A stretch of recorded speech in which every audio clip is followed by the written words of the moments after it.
The bread is sitting between them. It looks ordinary. Spelt wheat, ground fine, baked into a loaf that any farmer's wife might make on any morning in any part of Italy. But this is not any bread. And what is about to happen to the two people sitting on either side of it will bind them together more completely than almost any other Romans in history. This is confraternio, the oldest, most sacred, most absolutely binding form of Roman marriage. And before I tell you what happens during the ceremony, I need you to understand what confraternio actually does. Not legally, not socially, what it does to the people who participate in it. A Roman woman married by confraternio cannot divorce, should not divorce, faces social consequences if she divorces, cannot. The marriage is eternal, indissoluble.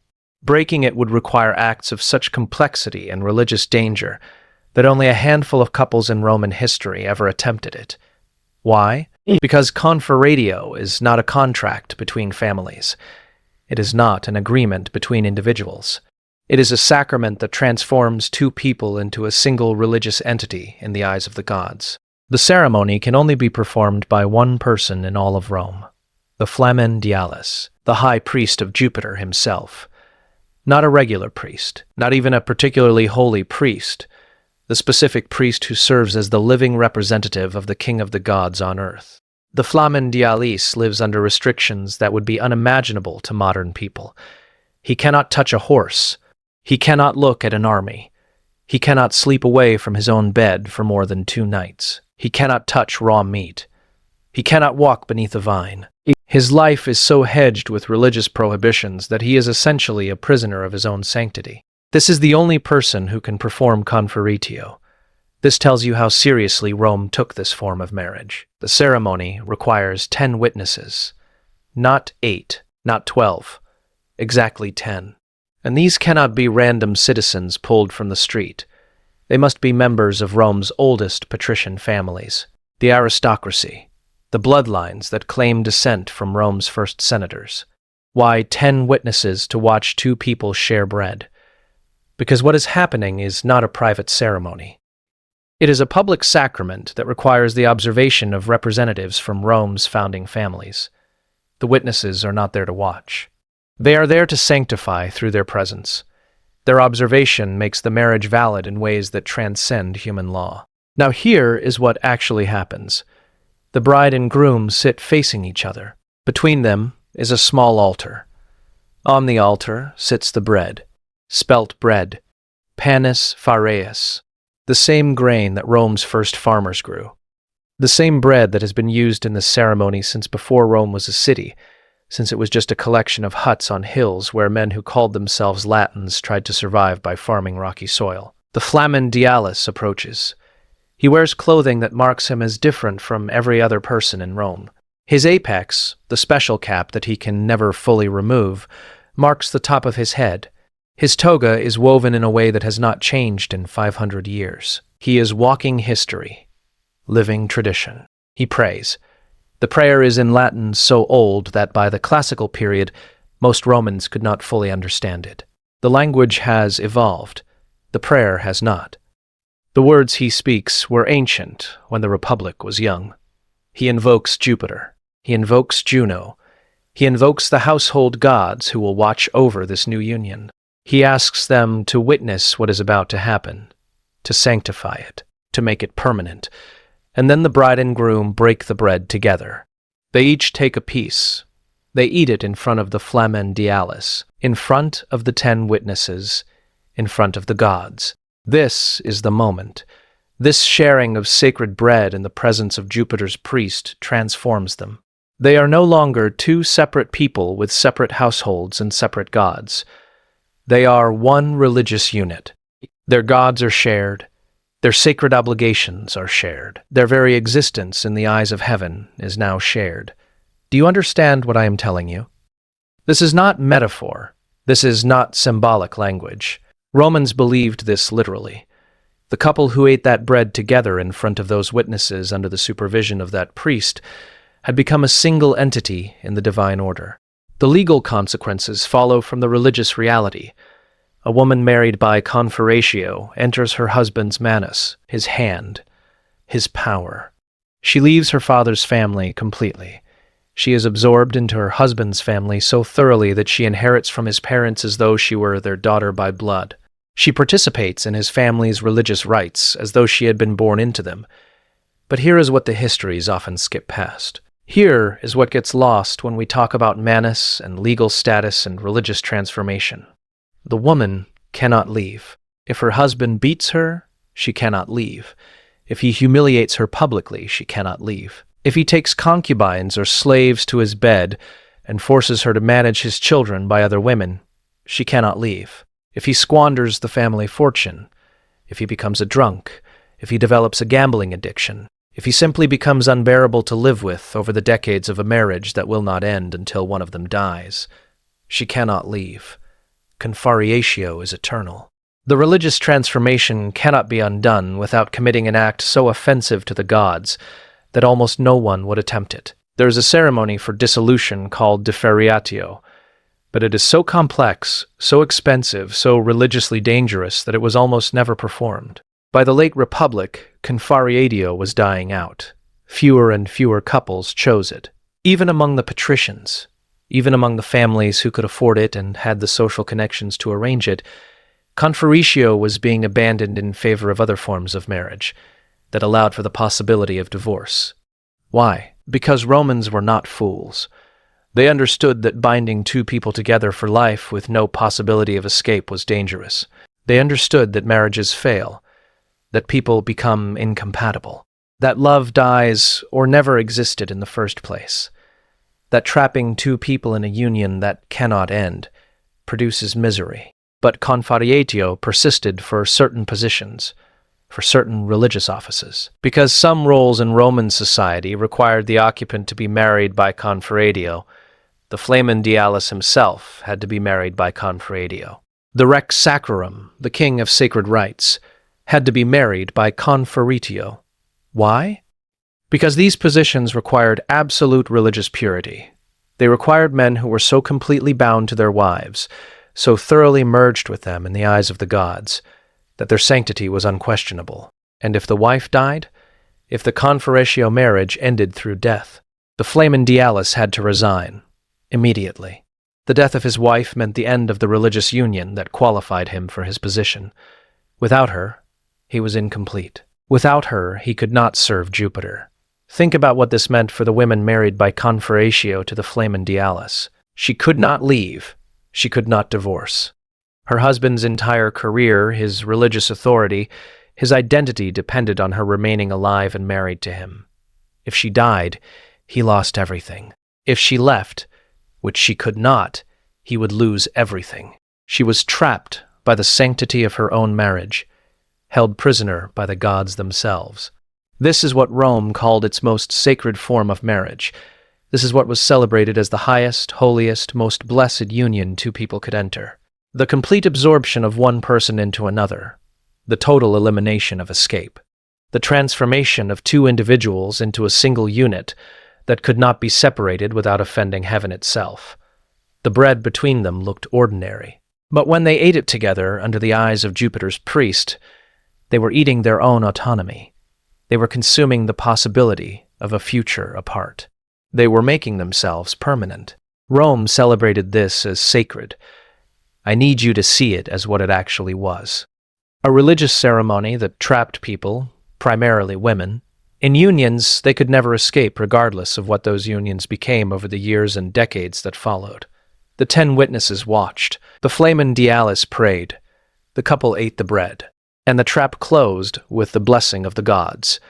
She is screaming for her mother, not a bride from 750 BCE, a bride from 200 CE, a bride from a patrician family in the heart of the Roman Empire, at its height, a bride whose wedding was planned for months, a bride who agreed to the marriage, a bride who is being dragged away from her mother's arms by her husband's friends, while everyone watches and smiles because this is supposed to happen. This is raptio, the ritual abduction. And it happened at every Roman wedding for over 1,000 years. I already told you where this came from. You already know about the Sabine women. You already know that Roman wedding rituals commemorated mass seizure. But I need you to understand that this was not subtle. This was not a gentle, symbolic gesture, where the bride pretended to hesitate before gracefully accepting her new husband's hand. This was violent. The bride clung to her mother. She was required to cling to her mother. This was not optional. A bride who went willingly, who walked calmly toward her new husband, who did not resist, was performing the ceremony incorrectly. The correct performance required visible reluctance, required crying, required the appearance of being taken against her will. The groom's friends, his companions, his supporters, the men who would become part of his household's social network, physically seized her. They grabbed her arms. They pried her fingers away from her mother's clothing.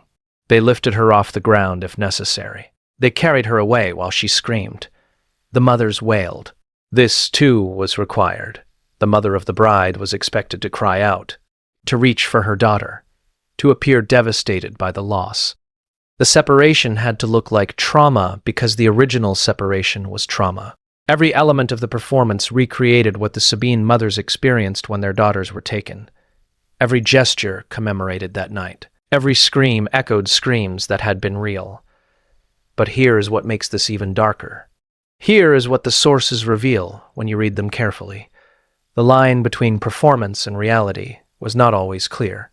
Some brides were genuinely unwilling. Roman marriages, especially among the aristocracy, were arranged for political and economic purposes. A 14-year-old girl might be married to a man she had never met, a man 40 years older, a man chosen by her father for reasons that had nothing to do with her happiness or safety. When that girl was dragged away from her mother at the wedding ceremony, was she performing ritual reluctance? Or was she genuinely terrified of what was about to happen to her? The ceremony did not distinguish. The performance required resistance, regardless of whether the resistance was authentic. And this meant that genuine unwillingness could be dismissed as proper ritual behavior. Her screaming was supposed to happen. Her crying was part of the tradition. Her clinging to her mother was correct wedding protocol. The ritual created perfect cover for actual abduction. It created a context where real resistance looked identical to performed resistance, where genuine terror was indistinguishable from ceremonial terror, where a bride's authentic no was transformed into a traditional yes because the tradition required her to say no even when she meant yes. This is how rituals serve power. They create scripts that everyone must follow, and those scripts make it impossible to deviate, impossible to object, impossible to reveal when the performance has become real. The groom's friends carried her through the streets. This, too, was required. She could not walk. Walking implied willingness. Willingness undermined the ritual. So she was lifted, transported, carried like cargo from her father's house toward her husband's. The crowd followed. This was the deductio, the leading fourth procession that I will describe in more detail later. But for now, I need you to understand that the crowd was not neutral observers. They were participants. They sang songs. They called out words. They created noise and chaos that made it even harder for the bride to be heard if she tried to object to anything happening. The songs were obscene. I will explain this more when we discuss the deductio specifically, but the content of wedding songs was explicitly sexual, graphically sexual. The crowd sang about what would happen to the bride that night. They sang about the husband's body. They sang about penetration and submission, and the bride's transformation from virgin to wife. Imagine being that bride. Imagine being carried through streets while strangers sing about your body, while they describe acts that will be performed on you, while they celebrate your transition into a state you may not want, while your genuine fear is dismissed as proper ritual behavior, and you cannot object. Because objecting would mean breaking the ritual. Breaking the ritual would mean shaming your family. Your resistance is required, but only the right kind of resistance. Only the resistance that looks authentic but can be overcome. Only the resistance that proves you are a proper bride, while still allowing the ceremony to proceed exactly as planned. This is the genius of raptio as social control. It requires women to perform unwillingness. It trains them from childhood that their wedding will involve being seized. It normalizes their resistance by making that resistance mandatory and therefore meaningless. And it ensures that when resistance is genuine, No one can tell the difference. The ritual continued even as Rome changed, even as the Republic fell and the Empire rose. Even as Rome converted to Christianity, Christian Romans continued to perform raptio at their weddings. The church fathers complained about it. They wrote sermons condemning the practice as pagan. They argued that Christian marriages should be different, should not commemorate the rape of the Sabine women. The practice continued anyway, because it was tradition, because everyone did it, because a wedding without raptio did not feel like a real wedding. By the medieval period, the specific form had evolved. The dramatic seizure from the mother's arms became less common. But the concept of capturing the bride persisted in other forms. In some regions, mock abductions continued where the groom's friends would steal the bride, and the bride's family would have to rescue her. In other regions, the abduction became purely symbolic, a story told about the wedding rather than an act performed during it. But the core idea survived, the idea that brides are taken rather than going willingly, the idea that marriage involves overcoming female resistance, the idea that a woman's no is part of the courtship dance rather than a genuine refusal. This idea is still with us, not in the form of ritual abduction. We do not perform raptio at modern weddings, but the underlying logic persists in 1,000 subtle ways, in the expectation that women will be coy rather than direct, in the assumption that resistance is part of seduction, in the belief that persistence in pursuit is romantic rather than threatening. Raptio taught Rome that women's resistance was expected and meaningless, that it would be overcome, that the ceremony would proceed regardless of how much she cried or fought or begged. And Rome taught this to every culture it touched. The Sabine women were dragged to houses they had never seen, and for 1,000 years afterward, every Roman bride was made to reenact that dragging. Every Roman wedding commemorated abduction. Every celebration of new marriage was simultaneously a celebration of old rape. The bride is screaming for her mother. She has been screaming for her mother for 1,000 years. She is screaming still, in rituals we no longer recognize as screaming. In traditions we have forgotten how to hear. Listen to her. Hear what she is actually saying. Recognize that her resistance was never meant to succeed. That is the point. That is what raptio was designed to teach. Resistance is expected. Resistance is proper. Resistance is meaningless. And the ceremony continues regardless. She enters the bedroom with them. Not the bride, not the groom. The pronuba, the matron of honor, the married woman who has been selected for a very specific purpose that has nothing to do with holding flowers or organizing the reception. She enters the bedroom, and she does not leave.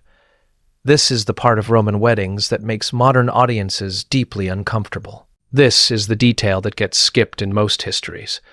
This is the role that we have sanitized into irrelevance. But the Romans were explicit about what the pronuba did. They wrote it down. They explained her responsibilities. And I am going to tell you exactly what those responsibilities were. First, the qualifications. The pronuba had to be a woman married only once, univira, one-man woman. This was not a suggestion. This was an absolute requirement. A woman who had been widowed and remarried could not serve as pronuba. A woman who had divorced and remarried could not serve as pronuba. Only a woman who had married once and remained married to that same man qualified for this role. Why? Because the pronuba's role was to transmit the virtue of successful marriage to the new bride, to serve as a living example of marital stability, to embody the ideal that marriage was eternal, and that a woman's loyalty to one husband was the highest form of female virtue. The pronuba was usually an older female relative, an aunt, a cousin, sometimes the groom's mother if she met the univira requirement. She had to be someone the family trusted, someone with experience, someone who understood what was about to happen, and could ensure it happened correctly. What was about to happen? The consummation. The sexual act that would transform the bride from Virgo to Mulier, from virgin to woman, from daughter to wife. And the pronuba's job was to ensure this transformation occurred properly. The wedding feast ended. The deductio procession brought the bride to the husband's house. The threshold ceremony was performed. I will explain that in detail later. And then the bride was taken to the bedroom, the thalamus, the marriage chamber. The pranuba accompanied her. She helped the bride undress. This is described explicitly in the sources. The bride did not undress herself. The pranuba removed her clothing, removed the flammeum veil, removed the tunic, removed every layer until the bride was naked. Why couldn't the bride undress herself? Why did this require the pranuba's assistance? Because the bride was supposed to be terrified. Remember, she had just been seized from her mother. She had just been carried through streets while crowds sang obscene songs. She had just been brought to a house that was not her home. The performance required her to be unwilling, resistant, too frightened to cooperate even in removing her own clothing. The pranuba undressed her like you might undress a child, or a prisoner, someone who could not or would not do it themselves. The groom entered, and the pranuba remained. She did not leave the room. She stayed, while the marriage was consummated, while the husband approached his terrified bride, while the sexual act that would seal the marriage occurred. Why? The sources give multiple explanations, and I need you to hear all of them because together they reveal something horrifying about what Romans thought the wedding night required. Explanation 1. The pranuba was there to comfort the bride, to soothe her, to whisper reassurances, to hold her hand if necessary. Because the bride was expected to be so frightened that she required the presence of another woman just to endure what was about to happen to her. Read that again. The wedding night was understood to be so traumatic that the bride required a female companion to help her survive it. This was normal. This was expected. This was why the pranuba existed. Explanation 2. The pranuba was there to ensure the consummation actually occurred, to verify that the husband successfully penetrated his wife, to confirm that the marriage was legally complete. This means the pranuba watched. She observed the sexual act. She was a witness to the most intimate moment of the couple's life together, because Roman law required proof that the marriage had been consummated, and the pranuba's testimony was that proof. Explanation 3. The pranuba was there to assist if necessary, to help position the bride, to help the husband if he encountered difficulties, to physically facilitate the sexual act if the bride's resistance, real or performed, made penetration difficult. Let me be absolutely clear about what this means. The pranuba helped hold down resisting brides. She helped men rape their wives, because that is what we are describing. When a woman is so unwilling that she must be physically restrained while her husband penetrates her, and when another woman is present specifically to help that penetration occur, we are describing rape with an assistant. The sources use euphemisms. They talk about the pranuba preparing the bride, about arranging the couple, about facilitating the union.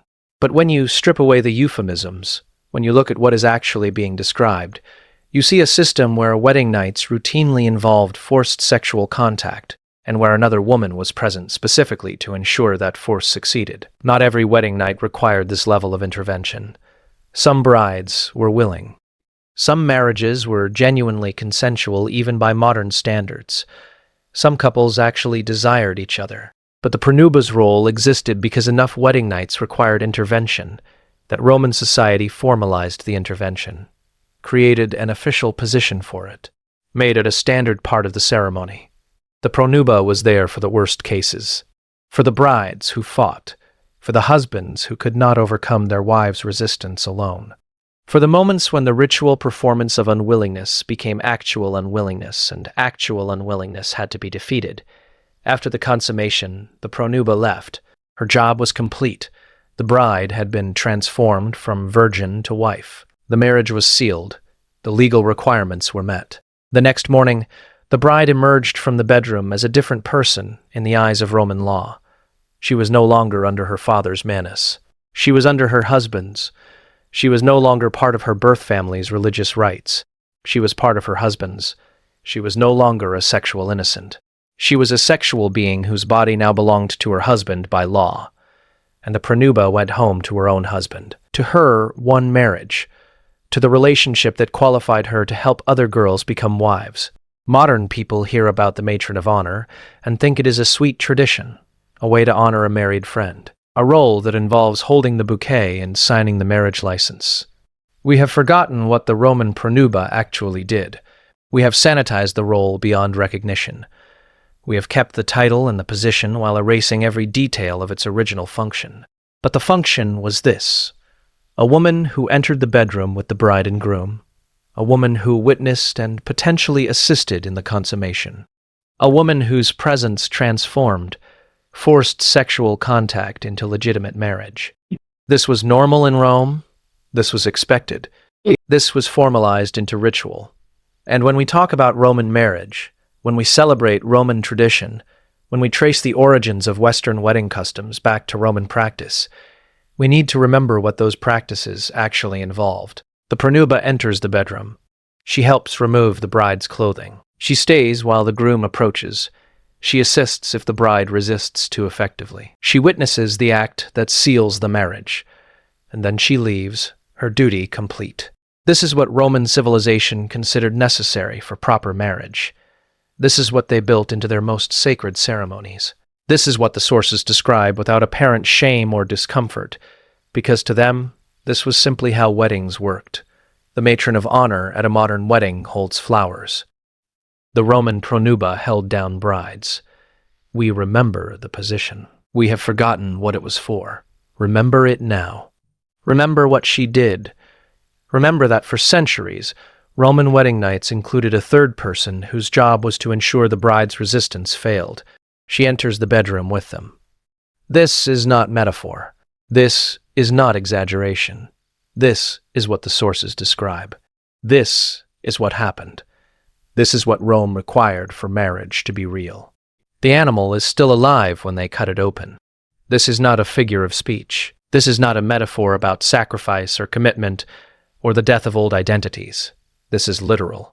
At the threshold of the groom's house, before the bride crosses into her new life, an animal is killed, and its organs are examined for signs from the gods. The animal depends on the family's wealth. Wealthy families sacrifice a pig or a sheep. Moderate families sacrifice chickens or doves. Poor families might sacrifice nothing at all, but this is seen as dangerous, as entering marriage without divine approval, as starting a household that the gods have not blessed. The animal is brought to the threshold. It is decorated. Ribbons are tied around it. If it is a pig, its head might be painted. If it is a bird, its feathers might be anointed with oil. The decoration serves a purpose beyond aesthetics. It marks the animal as sacred, as set apart, as belonging to the gods rather than to the human realm. The sacrifice must be performed by a priest or by someone with religious authority. The groom's father often does it if he has the knowledge. The flamen, if the family can afford his services. Someone who knows the proper prayers. Someone who understands how to read what the sacrifice reveals. The animal's throat is cut. The blood pours onto the threshold. This is intentional. The threshold must be marked with blood, must be consecrated with death. The boundary between outside and inside, between the bride's old life and her new life, must be sanctified through the killing of something living. Why? Because thresholds are dangerous. Romans believed this deeply. Thresholds are liminal spaces, places between, zones where the protections of neither inside nor outside fully apply, zones where spirits can enter, where curses can take hold, where the unwary can be caught between worlds. The blood protects. It claims the threshold for the gods. It creates a barrier that malevolent spirits cannot cross. It ensures that when the bride crosses, she crosses into a space that has been purified, protected, claimed. But the blood is only the beginning. The real divination comes when they open the animal's body. They cut carefully. The knife moves along the belly, the skin parts, and then the organs are exposed, still warm, still steaming in the air, still showing the signs of life that ended moments ago. The liver is examined first. The color, the texture, the shape, the lobes. Every detail matters because every detail potentially reveals divine will. A healthy liver means the gods approve, means the marriage will be fertile, means the household will prosper. A diseased liver means the opposite, means the gods are warning against this union. means something is wrong, means the marriage should not proceed. What happened when the omens were bad? This is where the sources become uncomfortable. This is where Roman historians start using vague language. They say the ceremony was postponed. They say the families reconsidered. They say new auspices were taken. But when you read between the lines, when you examine specific cases where bad omens are described in detail, you see something else. You see that sometimes the marriage proceeded anyway, despite the diseased liver, despite the malformed organs, despite clear signs that the gods were opposed. Why? Because the political alliance was too important. Because the dowry had already been paid. Because backing out would shame both families. Because the bride had already been brought to the threshold, and sending her back would imply she was defective or cursed. The pragmatic considerations overwhelmed the religious warnings. The marriage continued.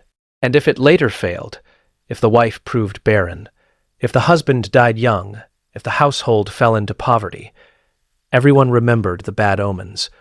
Everyone said the gods had warned them. Everyone blamed the couple for proceeding when heaven itself had advised against it. But sometimes the warnings were heeded. Sometimes the marriage was genuinely postponed or called off entirely, and this reveals something crucial about what these sacrifices actually were. They were not just divination. They were exit ramps. They were opportunities for families to back out of arrangements that might be politically necessary but personally disastrous. They were chances to cancel marriages without admitting that the cancellation was a human choice. If the bride's family wanted to withdraw, they could not simply refuse. That would be an insult. That would damage relationships. That would require explanations that might be impossible to give without offense. But if the omens were bad, if the sacrifice revealed divine disapproval, then withdrawal was not only acceptable but religiously required. The gods had spoken. No one could object. No one could demand explanations. The divine will was absolute. This means the sacrifice was also a negotiation. The priest examining the organs had discretion. He could interpret ambiguous signs as good or bad. He could emphasize concerning details, or dismiss them. He could, if pressured or bribed, find whatever the families needed him to find. I am not saying every threshold sacrifice was manipulated. I am saying the system allowed for manipulation. And when marriages were primarily political and economic arrangements, when personal compatibility was irrelevant, when 14-year-old girls were married to men they had never met, the ability to discover convenient divine disapproval was sometimes the only protection available. The organs are examined. The priest makes his pronouncement. The families react. If the omens are good, the ceremony continues. The bride is lifted over the blood-stained threshold. The marriage proceeds. The animal's body is burned as an offering, and the smoke carries the family's prayers to heaven. If the omens are bad, everyone retreats. The bride returns to her family. The guests disperse. New dates are discussed. New sacrifices are planned. Or, if the omens were truly terrible, the engagement is quietly ended and both families pretend it never existed. But here is what I need you to understand about what happened at that threshold, about the blood and the knife, and the exposed organs steaming in the air. This was not ancient superstition that we have outgrown. This was not primitive people being frightened by things they did not understand. This was a sophisticated society using religious ritual to solve social problems. How do you cancel a marriage between powerful families without causing a blood feud? You discover that the gods oppose it. How do you protect a young bride from a dangerous husband without explicitly accusing him? You find signs in the sacrifice that the union is cursed. How do you give people an exit from arrangements made in haste or under pressure? You create a system where divine will can overrule human contracts. The threshold sacrifice was brutal. It was bloody. It was exactly as disturbing as it sounds when I describe an animal being cut open while still warm, and its organs being examined for omens. But it was also functional. It served purposes beyond divination. It created opportunities. It provided cover. It allowed people to escape marriages that would have destroyed them while blaming the escape on forces beyond human control. The animal dies at the threshold. The blood marks the boundary. The organs reveal what the gods know.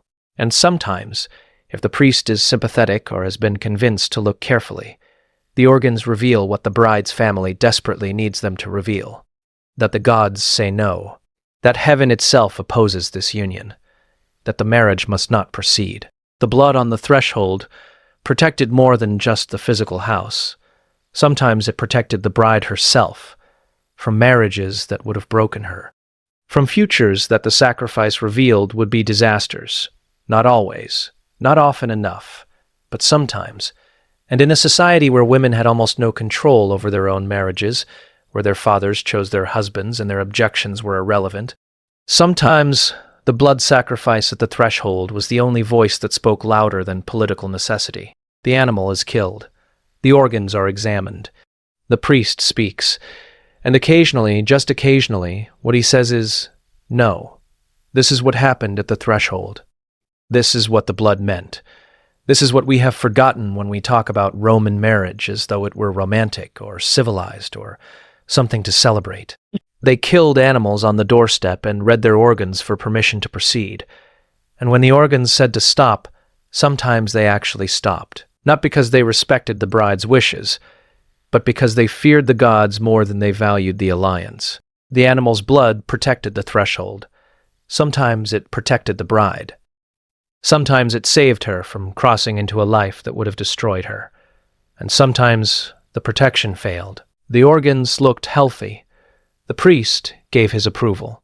The bride was lifted over the blood-stained threshold anyway, and the gods, who had seemed silent in the sacrifice, made their displeasure known over the years that followed. This is what blood sacrifice at the threshold actually was. Not superstition, not primitive fear, brutal practicality dressed in religious ceremony. A system that sometimes saved lives by ending them, that sometimes protected brides by killing animals and reading the divine will in their still-warm organs. Remember this, the next time someone tells you Roman marriage was civilized. They killed animals on the doorstep and examined their organs before allowing weddings to proceed. This was normal. This was expected. This was how Rome determined whether the gods approved, and the blood on the threshold was the first thing every bride saw as she entered her new life. The wedding cannot begin until the birds agree. Not metaphorically, not symbolically, literally. The augur stands watching the sky while everyone waits. The bride in her flammeum veil, the groom in his toga, the families assembled, the priest prepared. Everything is in place, except the birds are not cooperating. This is auspicia, the taking of auspices, the reading of divine will through natural signs. And nothing in a Roman wedding could proceed without it. Not the sacrifice, not the vows, not the joining of hands, nothing. Until the augur confirmed that the gods approved through the behavior of birds, the wedding was in limbo. The augur was not a priest. This is important. He was a specialist, a professional observer, someone trained from childhood to recognize patterns in nature that revealed divine intention. There were official augurs who served the state. There were private augurs who worked for wealthy families. The skill was technical, specific, exactly as precise as we would consider any form of professional interpretation today. What was he looking for? Birds. Specific birds, flying in specific directions, at specific times, exhibiting specific behaviors. All of it mattered. All of it meant something. And the augur had to read it correctly because reading it incorrectly meant the gods would curse the marriage before it even began.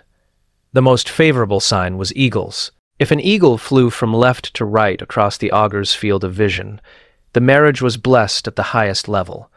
Jupiter himself was giving approval. The union would be strong. The household would prosper. Children would be healthy and numerous. Eagles were rare. Most families never saw one on their wedding day. But when an eagle appeared, everyone knew the gods had spoken clearly. More common were ravens and crows. These birds also mattered. Their flight patterns revealed divine intention. A raven flying from right to left was a bad sign. It meant Juno was displeased. It meant the wife would be unhappy. It meant conflicts in the household. It meant the marriage should be postponed until better signs appeared. but a crow flying from left to right. That was acceptable. Not ideal, not the blessing of an eagle, but acceptable. The marriage could proceed with moderate expectations. The gods were not opposed, even if they were not enthusiastically supportive. The augur watched. Everyone else waited. Time passed. Sometimes the auspices came quickly. Sometimes the wait stretched for hours, and this created its own pressure, because the ceremony had to begin at the correct time of day. Roman weddings could only be performed during certain hours. Morning was ideal. Afternoon was acceptable. Evening was forbidden. Night was absolutely prohibited. If the augur could not read favorable auspices before the acceptable hours ended, the entire wedding had to be postponed to another day. All the preparation, all the expense, all the political arrangements, all the guests who had traveled, all of it waiting on birds that might not cooperate. This sounds absurd to modern ears, waiting for birds to fly in the right direction before you can get married.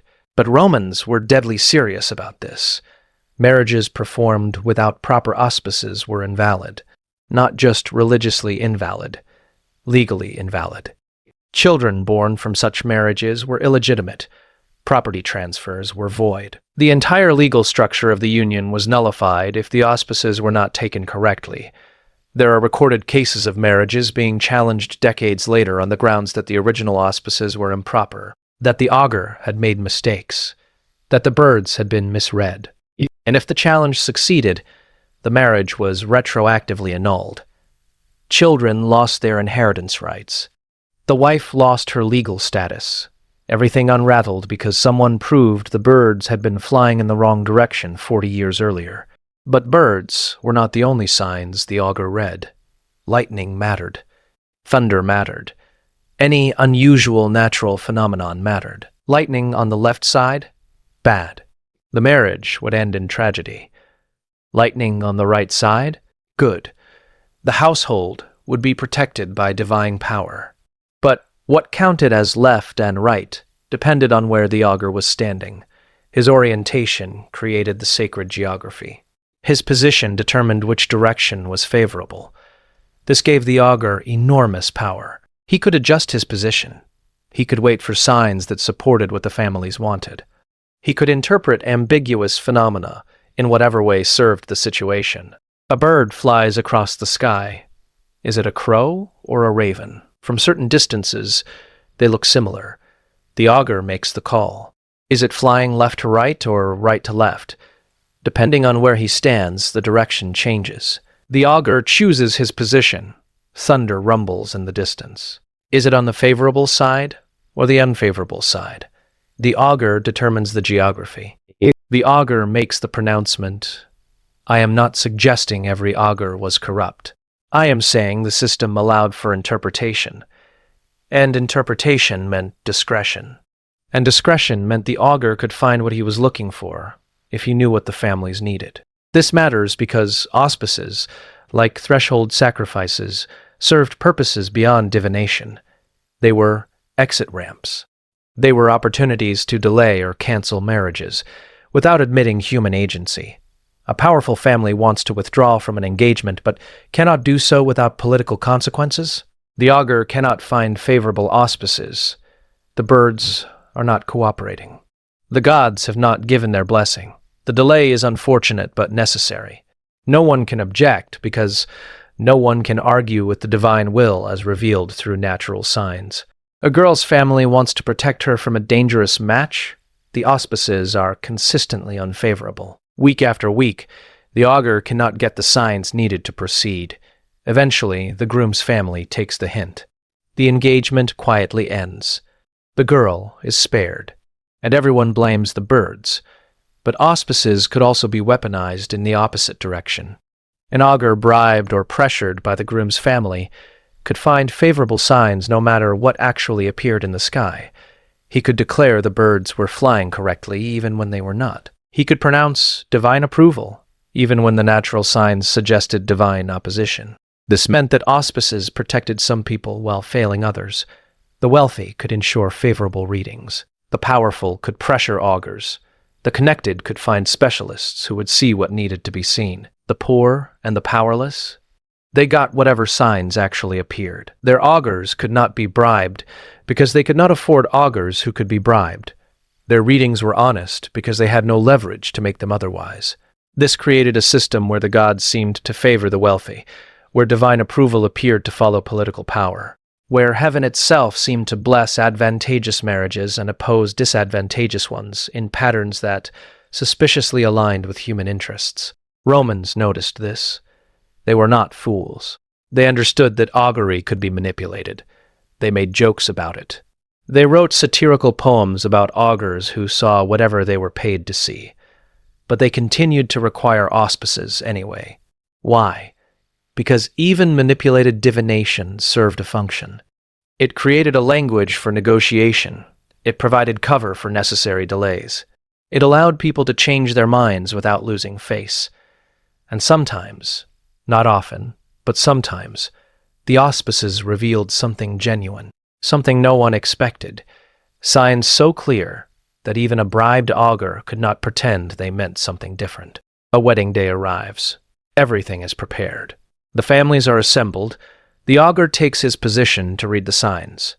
And then the sky goes dark. Storm clouds roll in. Lightning strikes. Thunder crashes. Birds scatter in terror. The augur has no choice. These are signs of divine fury. The gods are not merely withholding approval, they are actively opposing the marriage. Proceeding would invite disaster. The wedding is cancelled, not postponed, cancelled.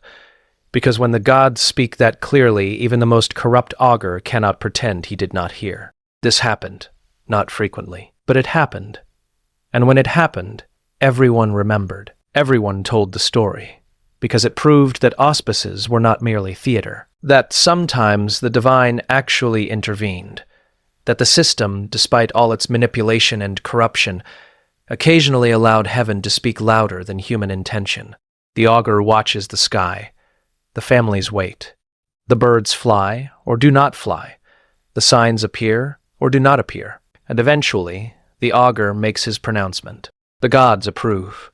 The marriage can proceed. Or the gods oppose. The marriage must be delayed. Or the gods are silent. And in their silence the augur must decide whether silence means consent or whether silence means warning. This is what Romans meant by taking auspices. This is what every wedding required. Not a quick prayer, not a ceremonial gesture. Hours of watching, waiting, interpreting. Reading divine will in the flight of birds and the direction of storms and the behavior of nature that might or might not reveal what the gods actually wanted.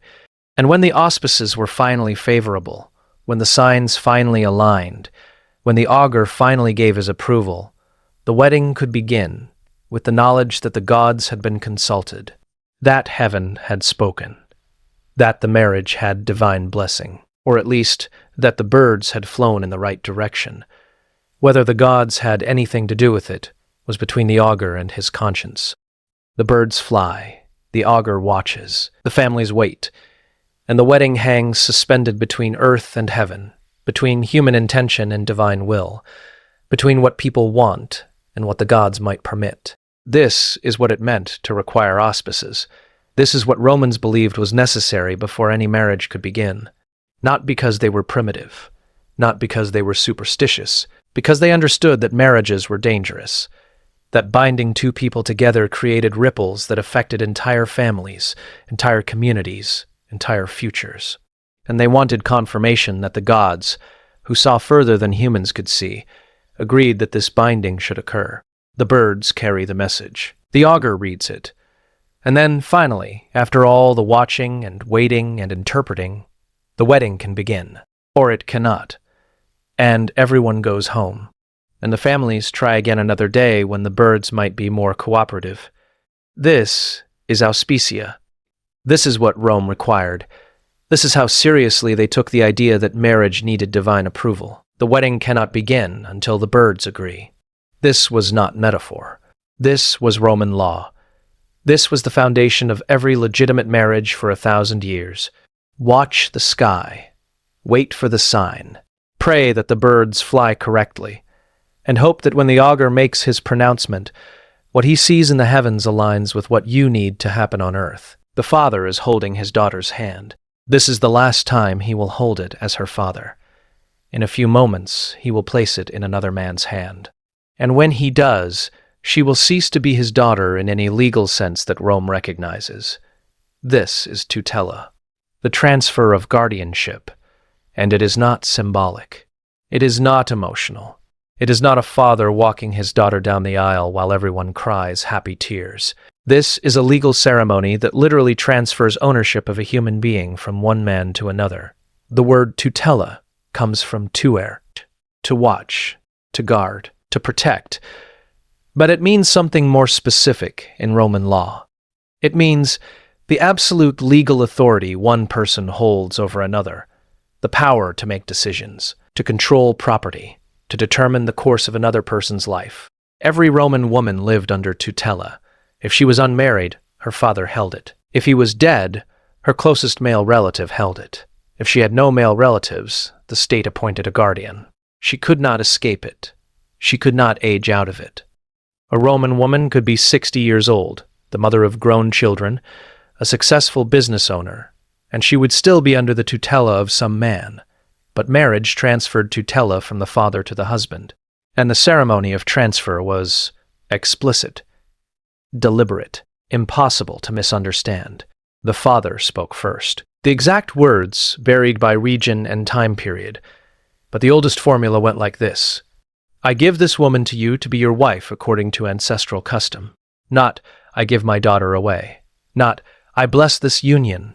I give this woman to you, woman. Not daughter, not person, woman, the object being transferred. The groom responded, I receive her, 2 sentences, 12 words in Latin, fewer in some dialects. And in those words, legal ownership changed hands. The daughter became the wife, the father's authority ended. The husband's authority began, but the transfer was not only verbal, it was physical. And this is where the ceremony becomes impossible to romanticize. The father took his daughter's hand, her right hand specifically. He placed it in the groom's right hand. This was dextrarum inctio, the joining of right hands, and it was the moment when tutela actually transferred. The father let go. His hand released. The daughter's hand remained in the groom's hand. The father stepped back, physically moved away, created space between himself and the daughter, who was no longer legally his daughter. She could not pull her hand away. This is crucial. The bride was not an active participant in dexterum iunctio. She was the object being transferred. Her hand was placed in the groom's hand. She did not place it there herself. If she was unwilling, if she tried to resist, her hand was held firmly until the transfer was complete. Her resistance did not matter. Her consent was not required. The father had the right to give her. The groom had the right to receive her. Her own right to refuse was not part of the legal structure. The witnesses observed. This mattered legally.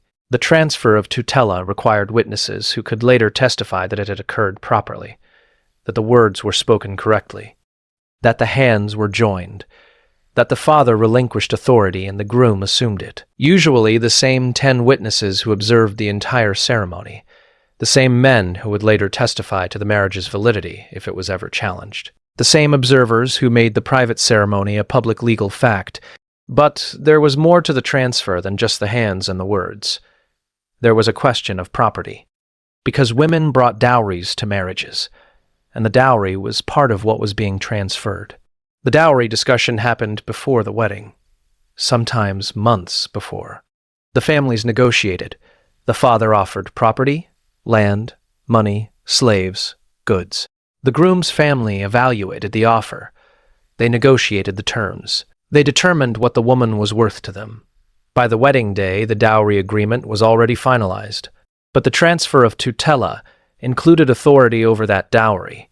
The father had controlled the daughter's dowry before the marriage. The husband controlled it after. The wealth moved with the woman. Except not exactly.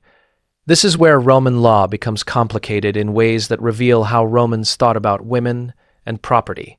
The dowry remained technically the woman's property. If the marriage ended through divorce or the husband's death, the dowry was supposed to return to the woman or her family. It was not supposed to be absorbed permanently into the husband's estate, but during the marriage, the husband controlled it completely. He could use it, invest it, profit from it. The woman could not touch her own dowry without her husband's permission. She could not sell property that was legally hers. She could not even give away money from her own dowry as gifts. So the tutela transfer included authority over property that legally belonged to someone else. The husband gained control of wealth he did not own. He held it in trust, supposedly, but with complete authority over its use during the marriage. This created incentives, economic incentives for marriage. A man who married a woman with a substantial dowry gained access to wealth he could use for decades. If he invested it wisely, he could profit enormously. If he squandered it, well, that was unfortunate. But the woman had no legal recourse to stop him. And if the marriage lasted until the husband's death, the dowry often never returned to the woman. It was absorbed into the estate, claimed by heirs, lost in the distribution of property. The woman was left with nothing, despite having brought substantial wealth to the marriage. The tutela transfer enabled this. By giving the husband complete authority over the woman, Roman law gave him complete authority over her property. She became a conduit through which wealth flowed from her father's family to her husband's family. Her own benefit was secondary. Now here is what makes the tutela transfer even darker. It was irrevocable. Once the father placed his daughter's hand in the groom's hand, once he spoke the words of transfer, once the witnesses observed the ceremony, he could not take it back, even if the marriage turned out to be a disaster, even if the husband abused the wife, even if the father realized he had made a terrible mistake. The daughter was no longer under his tutela. He had relinquished that authority. He could not reclaim it. The most he could do was try to convince the husband to divorce her, which would return her to her father's authority. But the husband had no obligation to agree. If he wanted to keep the wife and her dowry, he could. And the father had no legal mechanism to retrieve his daughter from a marriage he now regretted arranging. This is why the tutela transfer ceremony was solemn, why it was performed with witnesses, why the words were formal and the gestures were precise. Because everyone understood that this was a permanent relinquishing of authority. The father was giving up his daughter forever. Some fathers wept during the ceremony. The sources mention this. They describe fathers who could barely speak the words, who placed their daughter's hand in the groom's hand and then turned away because they could not watch what happened next. Were they emotional because they loved their daughters and were sad to see them leave? Perhaps. But they were also emotional because they understood what they were doing. They were placing their daughters under the absolute authority of men they might not trust, men who might be cruel, men who might squander the dowry and leave the daughter impoverished, men who might beat her and the father would have no right to intervene. The tutela transfer made intervention impossible. Once the daughter was under the husband's authority, the father became legally irrelevant to her life. He could visit if the husband permitted it. He could offer advice if the husband wanted it, but he could not command, could not demand, could not protect. Some marriages included provisions in the dowry contract that allowed the father to retain some influence, clauses that required the husband to consult the father on major decisions, agreements that gave the father the right to audit the husband's use of the dowry, legal mechanisms to preserve some connection. But these were contractual provisions, not inherent rights. They had to be negotiated before the wedding, written into agreements, witnessed, and formalized. And they still gave the father no direct authority over his daughter, just influence over her husband, just economic leverage through the dowry. The ceremony of tutela transfer lasted perhaps 2 minutes. The father spoke. The groom responded. The hands were joined. The witnesses observed. And it was done. 2 minutes to permanently transfer legal ownership of a human being. 2 minutes to change a daughter into a wife. 2 minutes to move a woman from one man's authority to another's. And the woman herself? She stood there while it happened. Her hand was placed in a stranger's hand. She was given away, transferred, conveyed like property from one owner to another. The sources do not record what the brides were thinking during tutela transfer. They do not preserve the interior experience of being given away, of watching your father relinquish authority over you, of feeling your hand placed in a hand you might never have held before, of understanding that your legal existence had just been transferred to someone who now had more authority over your life than you did yourself. But I want you to imagine it. Imagine being that bride. Imagine watching your father speak the words. Imagine feeling your hand placed in a stranger's hand. Imagine understanding that you now belong to this person, that your father has given you away and cannot take you back. Imagine the moment when your father lets go, when his hand releases yours, when he steps back, when the physical separation makes the legal separation visible. You are standing there holding a stranger's hand.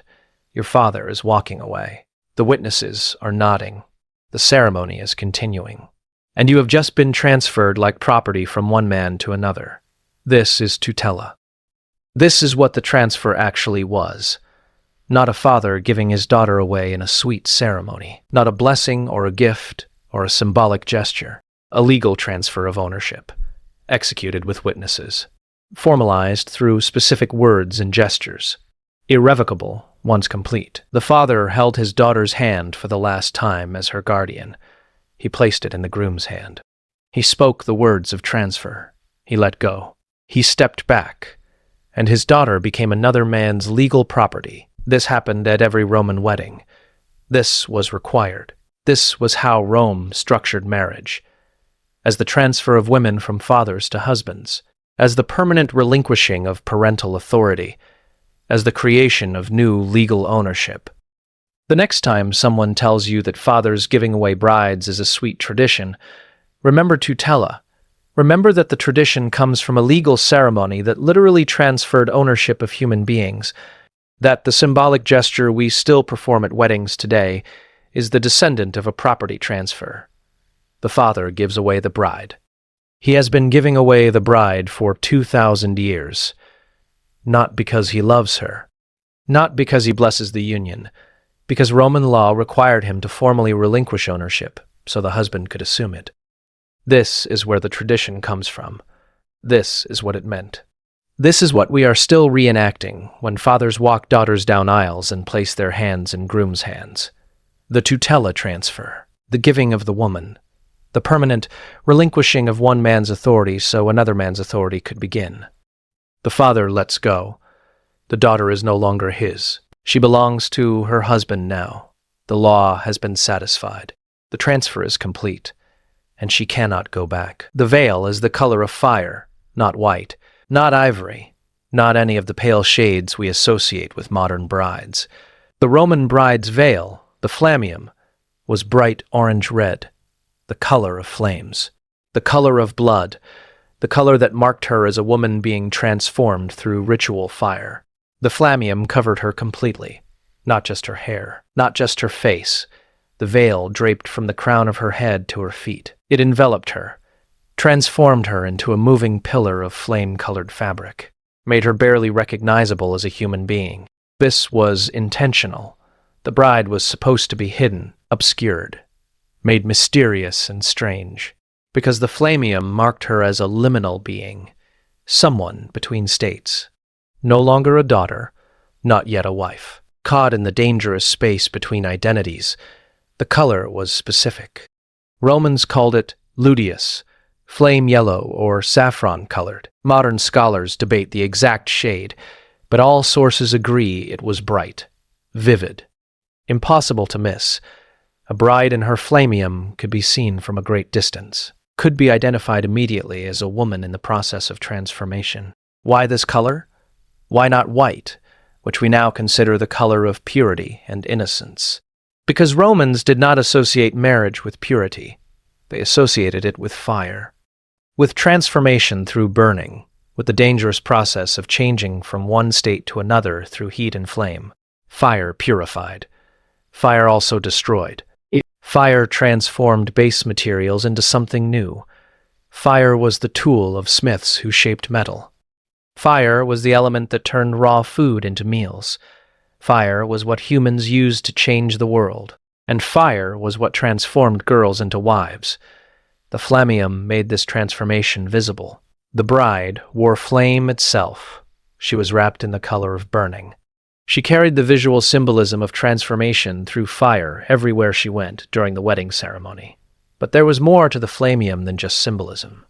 There were rules about who could touch it, rules about when it could be removed, rules that reveal what Romans believed about the veil's power. Only certain women could place the flamium on the bride. Married women who had borne children, women who had successfully completed the transformation from girl to wife to mother, women who embodied the end state the bride was supposed to reach. These women, prenube in some sources, though this might be a different role than the prenuba who accompanied the bride into the bedroom, dressed the bride. They arranged her hair. They placed the flamium over her head. They adjusted the fabric until it hung correctly. The bride could not veil herself. This is important. The transformation was done to her, not by her. She was the passive recipient of the ritual actions. She stood while other women wrapped her in flame-colored fabric and prepared her for the journey to her new life. Once the flamium was in place, it could not be removed until specific moments in the ceremony had occurred. The sources are not entirely clear on exactly when removal was permitted, but the consensus is that the veil remained until the bride had crossed the threshold of her new home and entered the marriage chamber. Removing the flamium prematurely was dangerous. It disrupted the ritual. It left the bride exposed during the liminal period when she was most vulnerable. It allowed spirits, both malevolent entities and the potentially hostile household gods she was about to join, to see her face before the proper time. Romans believed that veiling protected, that it created a barrier between the vulnerable person and the supernatural forces that surrounded all transitions. Birth required veiling. Death required veiling. Marriage, the symbolic death of the daughter and birth of the wife, required the most elaborate veiling of all. But the flamium did not only protect the bride from external forces, it also protected others from her. A woman in transition was dangerous. She was polluted by the change occurring in her body, and her legal status. She was neither one thing nor another. And things that exist between categories are always dangerous in Roman religious thinking. The flamium contained that danger. It wrapped the pollution in fabric. It prevented the bride from contaminating others with her liminal state. It made her safe to be near during the period when her very existence was ritually hazardous. This is why people could not look directly at the bride's face during certain parts of the ceremony, why the flamium had to be thick enough to obscure her features, why seeing the bride's face at the wrong moment was considered unlucky, not because she was shy, not because revealing her beauty should be reserved for her husband, because looking at someone mid-transformation might expose the observer to spiritual danger. The bride's unveiled face during the liminal period was a hazard. The flamium also had connections to fire worship that most modern scholars gloss over, but that Romans understood clearly. Romans worshipped Vesta, goddess of the hearth fire. The Vestal virgins tended her eternal flame. Every household maintained its own fire in honor of Vesta. Fire was sacred. Fire was divine. Fire was what separated humans, who could control it, from animals who fled from it. The bride in her flame-colored veil was a living representation of fire being transferred from one hearth to another. Her father's household fire had warmed her throughout her childhood. Now she was moving to her husband's household fire. The flamium marked her as fire itself, as the sacred element moving from one sacred space to another. When the bride crossed the threshold of her new home, she was symbolically bringing fire with her. Her presence would kindle the household. Her fertility would be the spark that created new life. Her body would be the hearth around which the new family gathered. This metaphor was not gentle. Fire burns. Fire consumes. Fire transforms through destruction. The bride, wrapped in flame-colored fabric, was also a woman being consumed by marriage, being burned away in her old identity, being transformed through the destructive heat of the transition. The flamium remained until the marriage was consummated, until the pronuba removed it in the marriage chamber, until the bride was unveiled for her husband in the moment when she would cease to be a bride and become a wife. The removal was ritualistic. The pronuba did not simply pull the veil away. She lifted it carefully. She folded it. She set it aside in a specific location where it would later be preserved as a relic of the transformation. Some families kept the flammium for generations, stored it in the household shrine, brought it out to show daughters and granddaughters, used it as proof that the family's marriages had been performed correctly, that the transformations had occurred according to ancestral custom. The veil became a material record, evidence that fire had been brought to the household, that transformation had occurred, that the dangerous liminal period had been navigated successfully, and the bride had emerged on the other side as a wife. But not all brides survived the metaphorical fire. Some died in childbirth. Some died of disease in the first years of marriage. Some died of causes the sources do not specify, but that we can imagine. Abuse, suicide, complications from forced pregnancy while their bodies were still too young. When a bride died before the marriage was fully established, the flammium became evidence of incomplete transformation. The family had wrapped her in flames, but the flames had consumed her before the transformation finished. She had been caught in the liminal state, trapped between daughter and wife.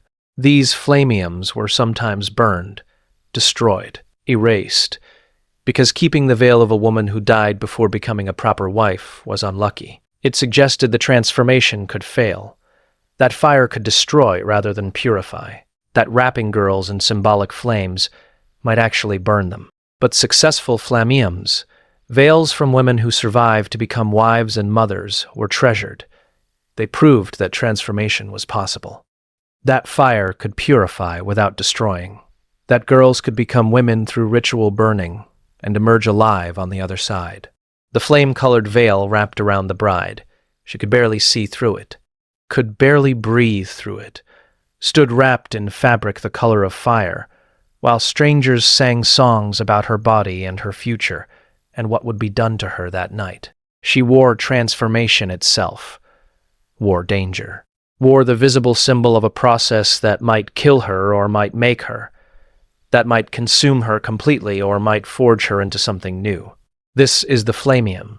This is what the flame-colored veil actually meant. Not modesty, not purity, not the demure concealment of a shy bride. Fire, danger, transformation through burning. The liminal state made visible through bright orange-red fabric that marked her as someone caught between worlds, someone being consumed, someone being changed through ritual flames. The next time you see a bride in a white veil, remember the flammium. Remember that the tradition of veiling comes from a ceremony where brides were wrapped in the color of fire, where they were hidden not for modesty, but for protection, where the veil marked them as dangerous and endangered simultaneously. The flammium covered her completely, the color of flames, the color of transformation, the color that said clearly to everyone who saw her, "This woman is burning. The spear is touching her head, not a comb, not a decorative hairpin, not anything gentle or beautiful. A spear, a weapon, a tool designed to kill. And it is being used to part a bride's hair into the ritual 6 locks required for a proper Roman wedding. This is the Asta Calibaris ceremony, and the spear must come from a specific source. It must be a spear that has killed, that has been thrust into a body and withdrawn bloody, that has ended a life. Preferably a spear from a gladiator, a man who died in the arena, whose blood soaked the sand while crowds cheered, whose final moments were public entertainment. That spear, cleaned but still carrying the spiritual residue of violent death, is what touches the bride's scalp as her hair is arranged for marriage. If no gladiator's spear is available, a spear from a fallen soldier works. A weapon from the battlefield, a tool that killed in war rather than in spectacle. The crucial element is that the spear has killed, that it carries death with it, that death itself is touching the bride's head as her hair is arranged. Why? The sources give an explanation that makes Romans sound practical and unsuperstitious. They say the Asta Calibaris represented military valor, that it honored soldiers, that it reminded brides their role was to produce sons for Rome's armies. This is a lie, or at least it is not the whole truth. Because when you look at the structure of the ritual, when you understand how Romans thought about death and fertility, a different picture emerges. Death and sex were connected in Roman thinking, not metaphorically, literally. The same force that created life also ended it. The same energy that flowed into generation flowed out in destruction. Death and birth were two faces of the same divine power. Spears were phallic symbols. Romans were not subtle about this. The shape was obvious. The penetrative function was clear. Spears thrust into bodies. Spears penetrated flesh. Spears entered and created wounds that bled. A spear that had killed carried potent masculine energy. It had performed the ultimate penetration. It had entered a body and ended the life within. It was charged with the power of male violence, male penetration, male destruction. And this is what touched the bride's head. This is what parted her hair. This charged phallic object that had penetrated flesh and ended life.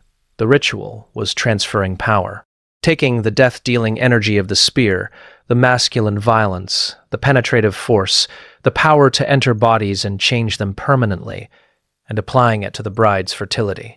Her hair was parted into 6 locks. The number was specific, not 5, not 7, 6, and each lock had meaning. The sources do not preserve what each lock represented. By the classical period, Romans were performing the ritual without understanding why 6 was the required number. But scholars have theories based on Roman numerology and religious practice.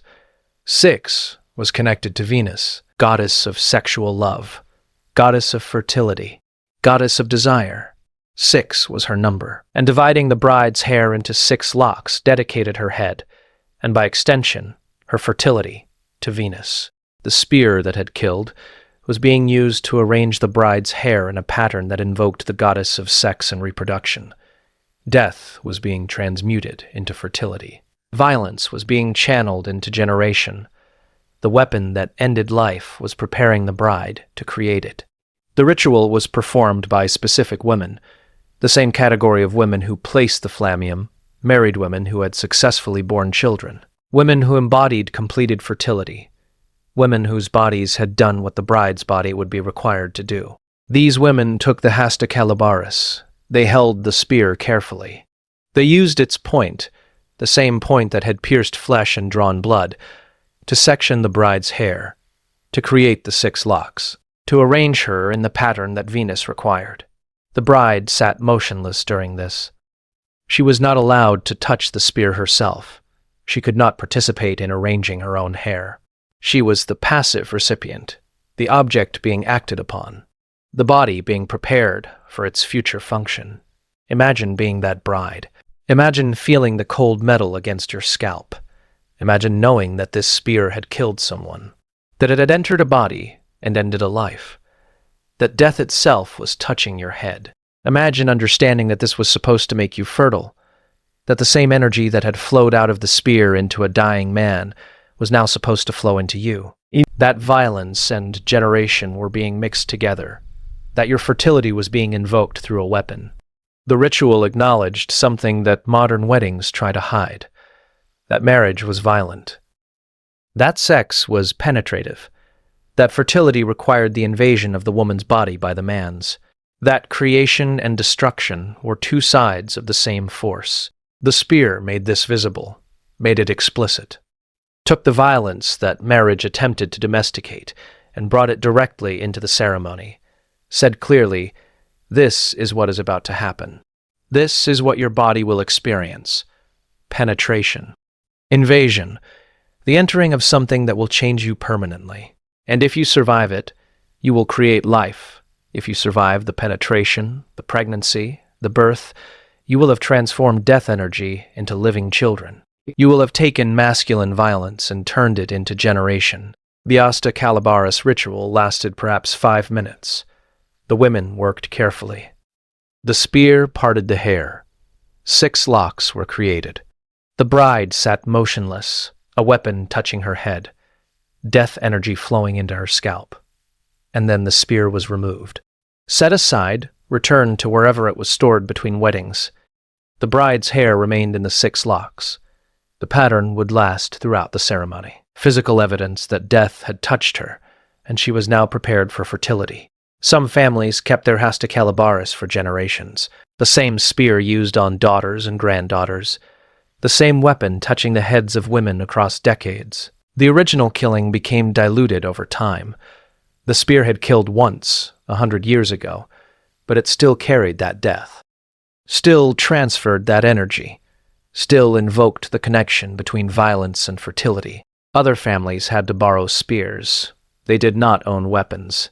They had no access to gladiator equipment or battlefield remnants, so they borrowed from wealthier neighbors, or from temples that kept ritual spears for exactly this purpose, or from professional marriage coordinators who owned the necessary equipment and rented it out. This created an economy around death objects. People who owned spears that had killed could profit from them, could rent them to families who needed to perform the Asta Calibaris, could build businesses around providing access to the death energy that Roman fertility magic required. The ritual reveals how Romans thought about women's bodies, about fertility, about the connection between violence and generation. They believed that creating life required death energy, that fertility was not gentle or passive, that conception was violent, that pregnancy was dangerous, that birth might kill. And all of this was invoked through a spear touching the bride's scalp. They were not wrong about the danger. Childbirth killed enormous numbers of Roman women. Pregnancy complications killed more. Infant mortality was staggering. Creating life in the Roman world was genuinely life-threatening. The Asta Calibaris acknowledged this, said clearly, "You are about to engage in a process that might kill you. You are about to allow penetration that could end in your death. Your body is about to become a battlefield where life and death contend. Here is a spear. Here is death. Here is what you are facing. May Venus transform this death energy into fertility. May the violence produce generation. May you survive what is coming." The spear touched her head. 6 locks were formed. The ritual was complete, and the bride sat there, hair arranged in a pattern that invoked the goddess of sex, prepared by a weapon that had killed. This is the Asta Calibaris. This is what Roman fertility magic looked like. Not gentle wishes for happiness, not prayers for easy births. A weapon that had ended life touching the bride's head in the hope that death energy could be transmuted into generation. The spear was cold against her scalp. The women worked carefully, and when they finished, the bride's hair was arranged in the pattern that signaled she was ready. Ready for penetration, ready for pregnancy, ready for the violence of creation. The spear had killed. Now it had prepared her for fertility. The connection was explicit. The magic was clear. Death and generation were 2 faces of the same force. And she sat there, 6 locks in her hair, marked by a weapon, prepared for marriage by the same tool that had ended someone else's life. The coins are changing hands. Not many coins. Sometimes only one. A symbolic payment that both families understand is not the actual price. The actual price was negotiated months ago. The dowry was established. The property transfers were arranged.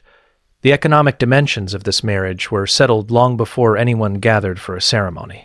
But the coins are still changing hands, because coemptio, marriage by purchase, requires the ritual of sale, requires the bride to be symbolically bought, requires money to pass from one man to another while the woman stands between them as the object being purchased. This is not one of the 3 main forms of Roman marriage.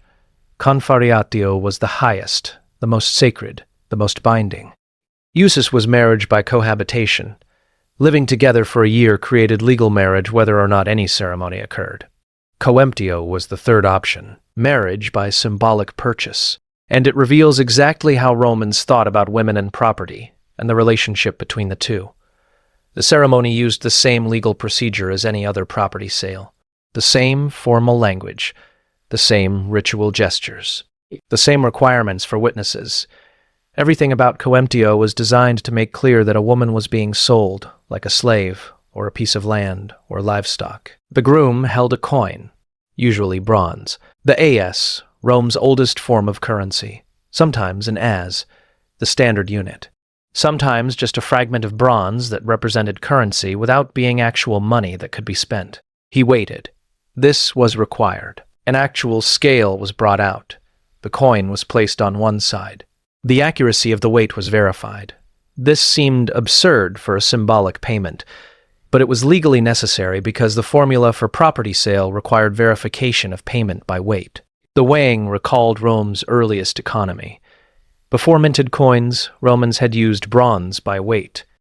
As rude, rough bronze, chunks of metal that were weighed for each transaction. Coemptio preserved this ancient practice, made every marriage a reenactment of Rome's economic history. While the coin was being weighed, the witnesses observed 5 citizens, adult men, members of Rome's voting population. They had to watch because their testimony might later be required if the marriage was challenged, if someone questioned whether coemptio had been properly performed. If the legal status of children from the marriage was disputed, the groom spoke, "I buy this woman to be my wife according to the law." The exactness of the language mattered. He could not say, "I marry this woman." He could not say, "I join with this woman." He had to say, "I buy," because coemptio was legally a sale. And sales required the buyer to explicitly state he was purchasing. The bride's father responded, "I sell this woman to you, not I give, not I transfer custody. I sell." The verb was vender.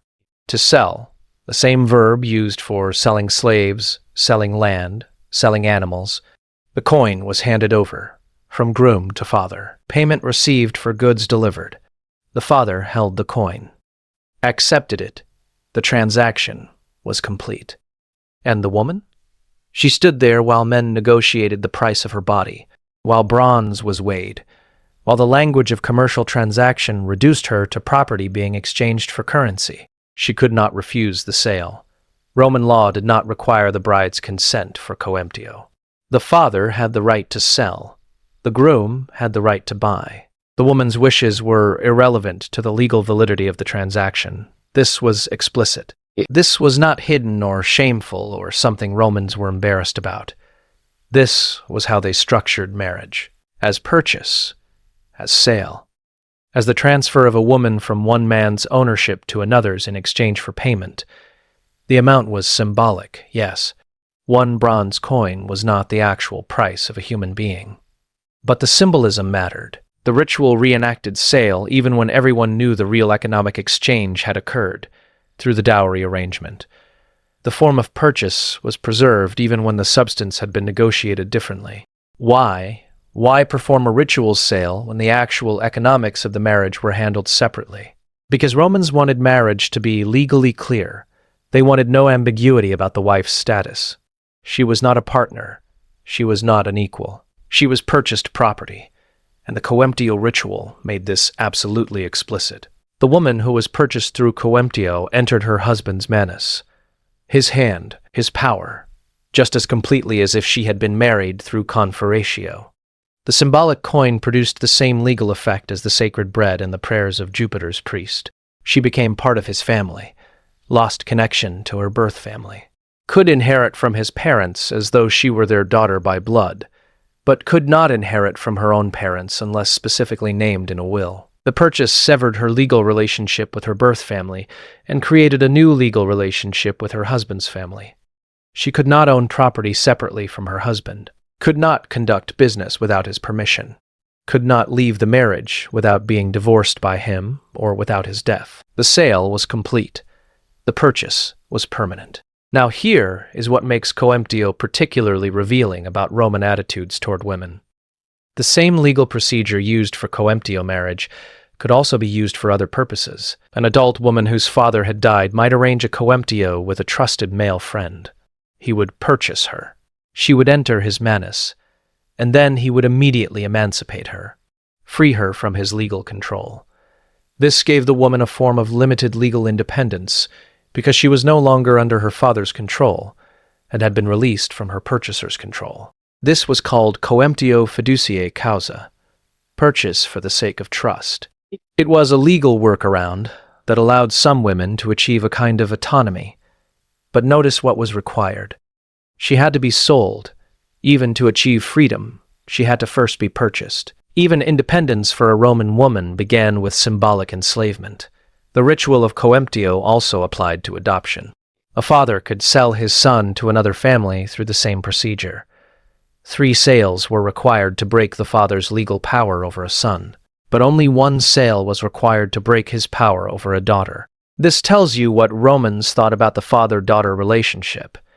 It was weaker, more easily severed, less permanent. A daughter could be sold away with a single transaction. A son required 3. The coins used in coemptio were sometimes preserved.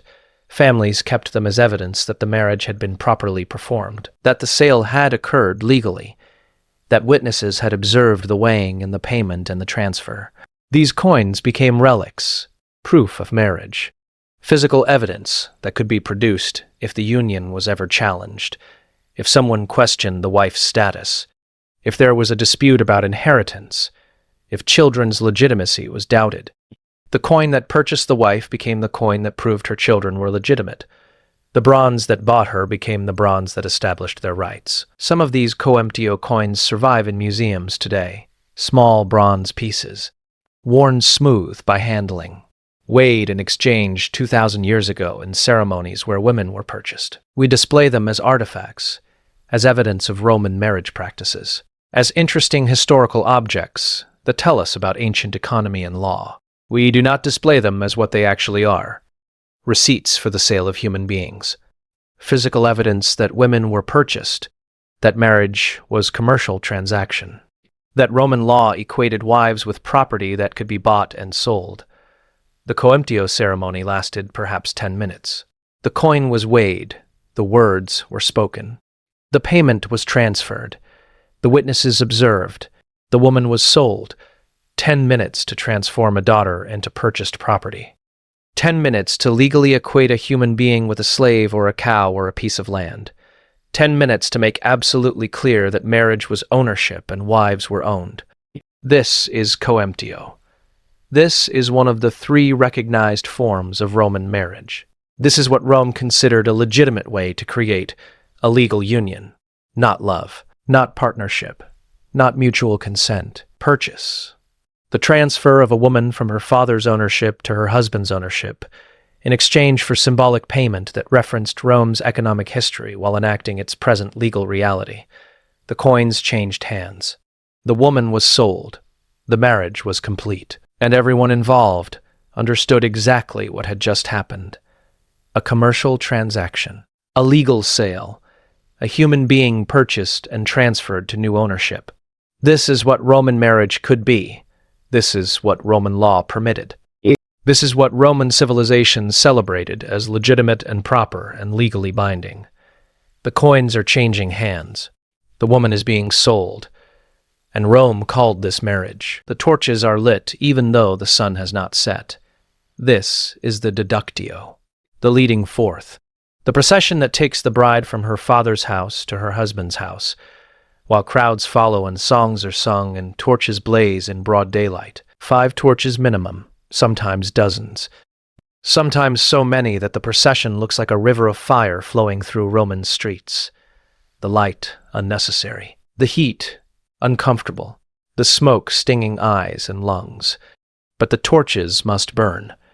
This is not negotiable. This is required, because the deductio is not just a procession. It is a ritual reenactment of the Sabine women being dragged through dark streets to houses they had never seen, and those streets were lit by torches because the seizure happened after nightfall.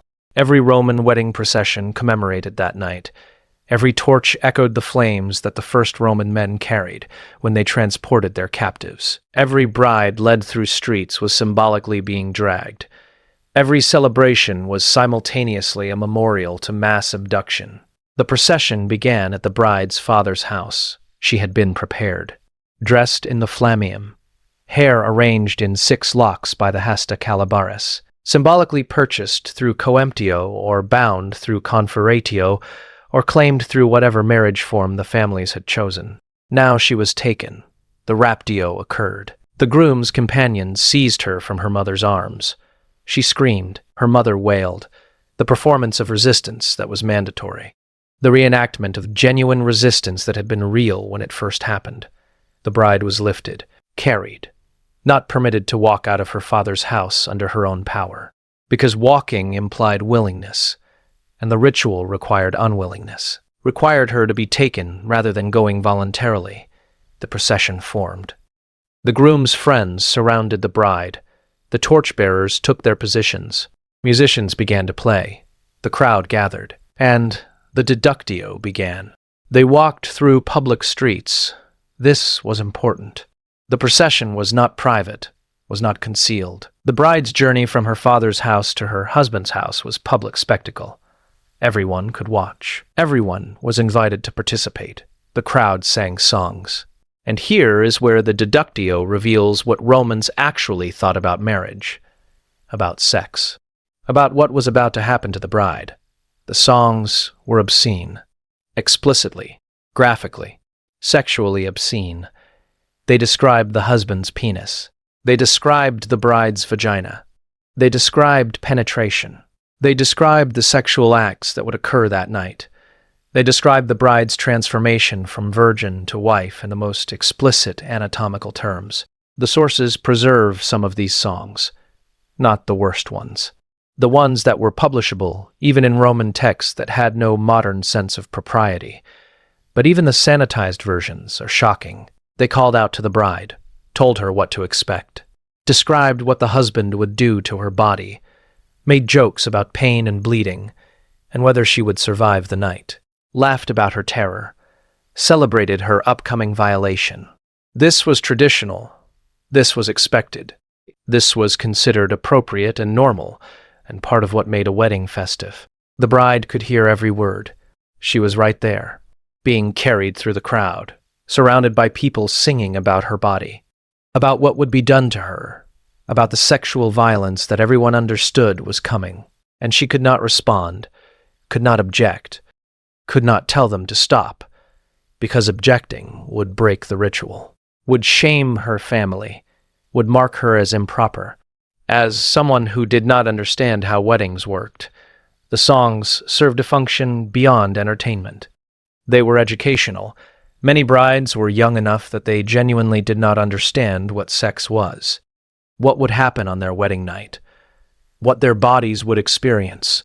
The songs taught them, explicitly, publicly, through graphic descriptions sung by crowds while they were being carried to their husbands' houses. This was how Roman girls learned about sex, not through private conversations with their mothers, not through gentle explanations, through obscene songs sung at their own weddings by crowds of strangers who felt entitled to describe their bodies and their upcoming violation in the most explicit terms possible. The torchbearers walked alongside the bride. 5 torches at minimum. One was special. One was carried by a specific person with a specific role, a boy, the Camillus. He had to have both parents living, had to be prepubescent, had to be innocent in the specific way that Romans defined innocence.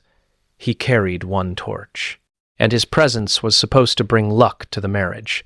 Why a boy? Why this specific requirement that he have both parents living? Because Romans believed he carried protection. The survival of his parents meant he was blessed. The gods had allowed both his mother and father to live, which was unusual enough to be noteworthy. That blessing would transfer to the marriage. The boy walked with the torches, carried fire, participated in the procession that commemorated abduction while crowds sang obscene songs about the bride's body. This is what Romans considered appropriate for children to witness and participate in. Sexual education through public song, marriage through ritual abduction, celebration through reenactment of founding crimes. The procession moved through the city. The route was not arbitrary.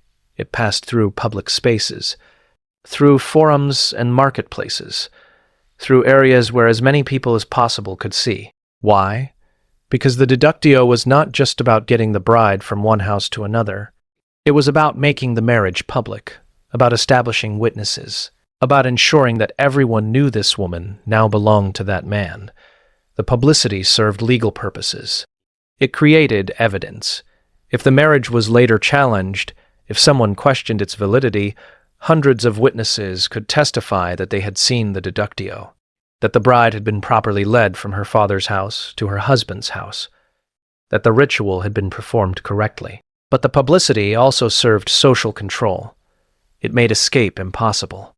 Once the deductio began, once the bride was being carried through public streets surrounded by crowds, she could not run, could not change her mind, could not decide at the last moment that she did not want this marriage. She was trapped by spectacle, held prisoner by the hundreds of eyes watching her. Any attempt to resist genuinely would be witnessed by everyone, would shame her family publicly, would mark her as deviant, as someone who refused to perform the ritual correctly. The torches burned, the songs continued. The procession moved toward the husband's house, and the bride was carried along with it, unable to resist, surrounded by light and sound and crowds singing about her body. They reached the husband's house. The threshold ceremony would happen here. The sacrifice had already been performed, the omens taken, the animal killed, the blood marking the entrance. Now the bride would be carried across. But before that, one final element of the deductio occurred, the throwing of nuts. The groom threw nuts to the crowd. Walnuts, usually, scattered them across the street. The children in the crowd scrambled to collect them, fought over them, shoved each other aside to grab the most. This symbolized the groom's transition from boyhood to manhood. Nuts were toys, children's playthings. The groom was throwing away his childhood, scattering his innocence to children who were still young enough to value it. But the symbolism was darker than that. The scrambling children represented chaos, disorder, competition, and the groom was creating that chaos, was throwing objects that would make children fight, was beginning his married life by causing conflict. This, too, was considered appropriate, funny even. Everyone laughed at the children fighting over nuts. Everyone enjoyed the spectacle of the groom's transition marked by manufactured chaos. The nuts scattered, the children scrambled, the bride was carried to the threshold, and the deductio was complete. The procession had accomplished its purposes. It had made the marriage public. It had educated the bride about sex through obscene songs. It had reenacted the abduction of the Sabine women through ritual seizure and torchlit transport. It had transformed the journey from one house to another into a public spectacle that made resistance impossible. The torches were extinguished. Not all of them. Some continued burning. They would be brought into the house, would light the marriage chamber, would provide illumination while the consummation occurred. The fire that had lit the procession would light the penetration. The flames that had commemorated ancient abduction would illuminate current consummation. The connection was explicit. The symbolism was clear. This is the deductio. This is what Roman wedding processions actually were. Not romantic walks through flower-strewn streets. Not gentle journeys accompanied by well wishes. Ritual abductions. Commemorations of mass seizure. Public spectacles where crowds sang obscene songs about the bride's body while she was carried through streets lit by unnecessary torches in broad daylight. The songs survive in fragments. The ritual survived for centuries. Elements of it persist today. The bride who cannot walk down the aisle but must be escorted. The crowds who gather to watch. The public nature of weddings. The music and celebration and spectacle. We have forgotten what we are celebrating. We have lost the obscene songs. We have replaced the torches with electric lights. We have sanitized the ritual until it seems romantic rather than violent. But the structure remains. The bride is led. The crowd watches.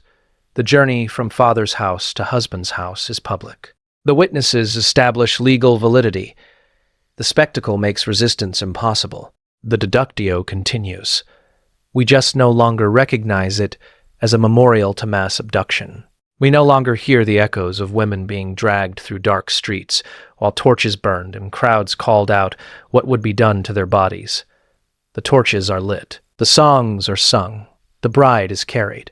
And the procession moves forward, reenacting crimes that everyone has forgotten while performing rituals everyone assumes are romantic. This is what the torchlight procession meant.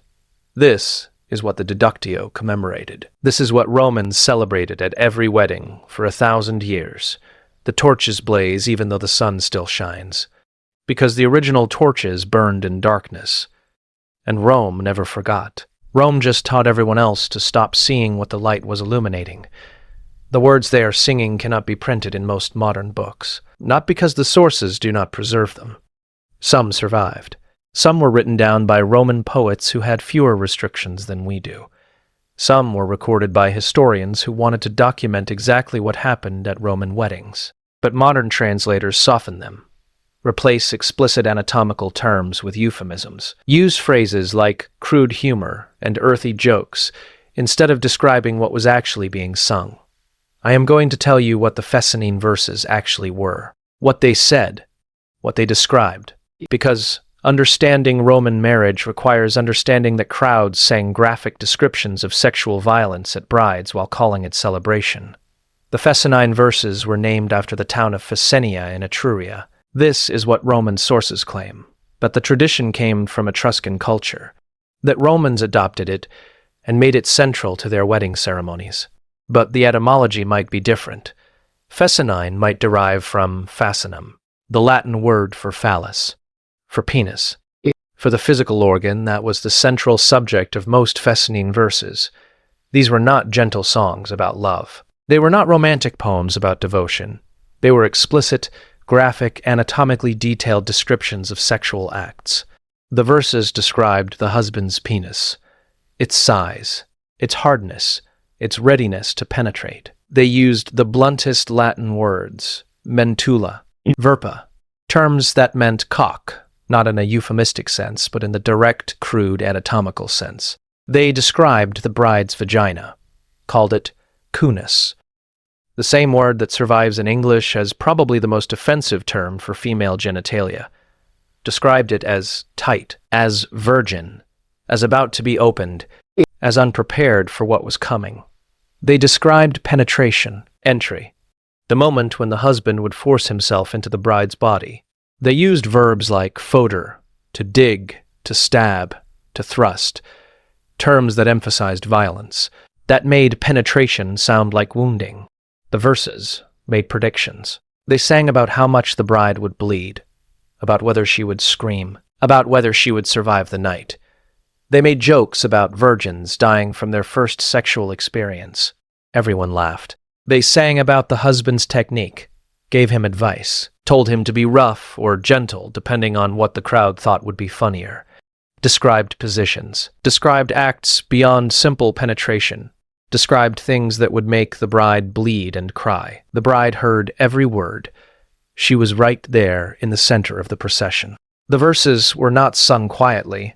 They were shouted, bellowed, projected loudly enough for entire streets to hear, and she could not cover her ears, could not ask them to stop, could not object in any way without violating the ritual, without shaming herself and her family, without marking herself as someone who did not understand that this was how weddings worked.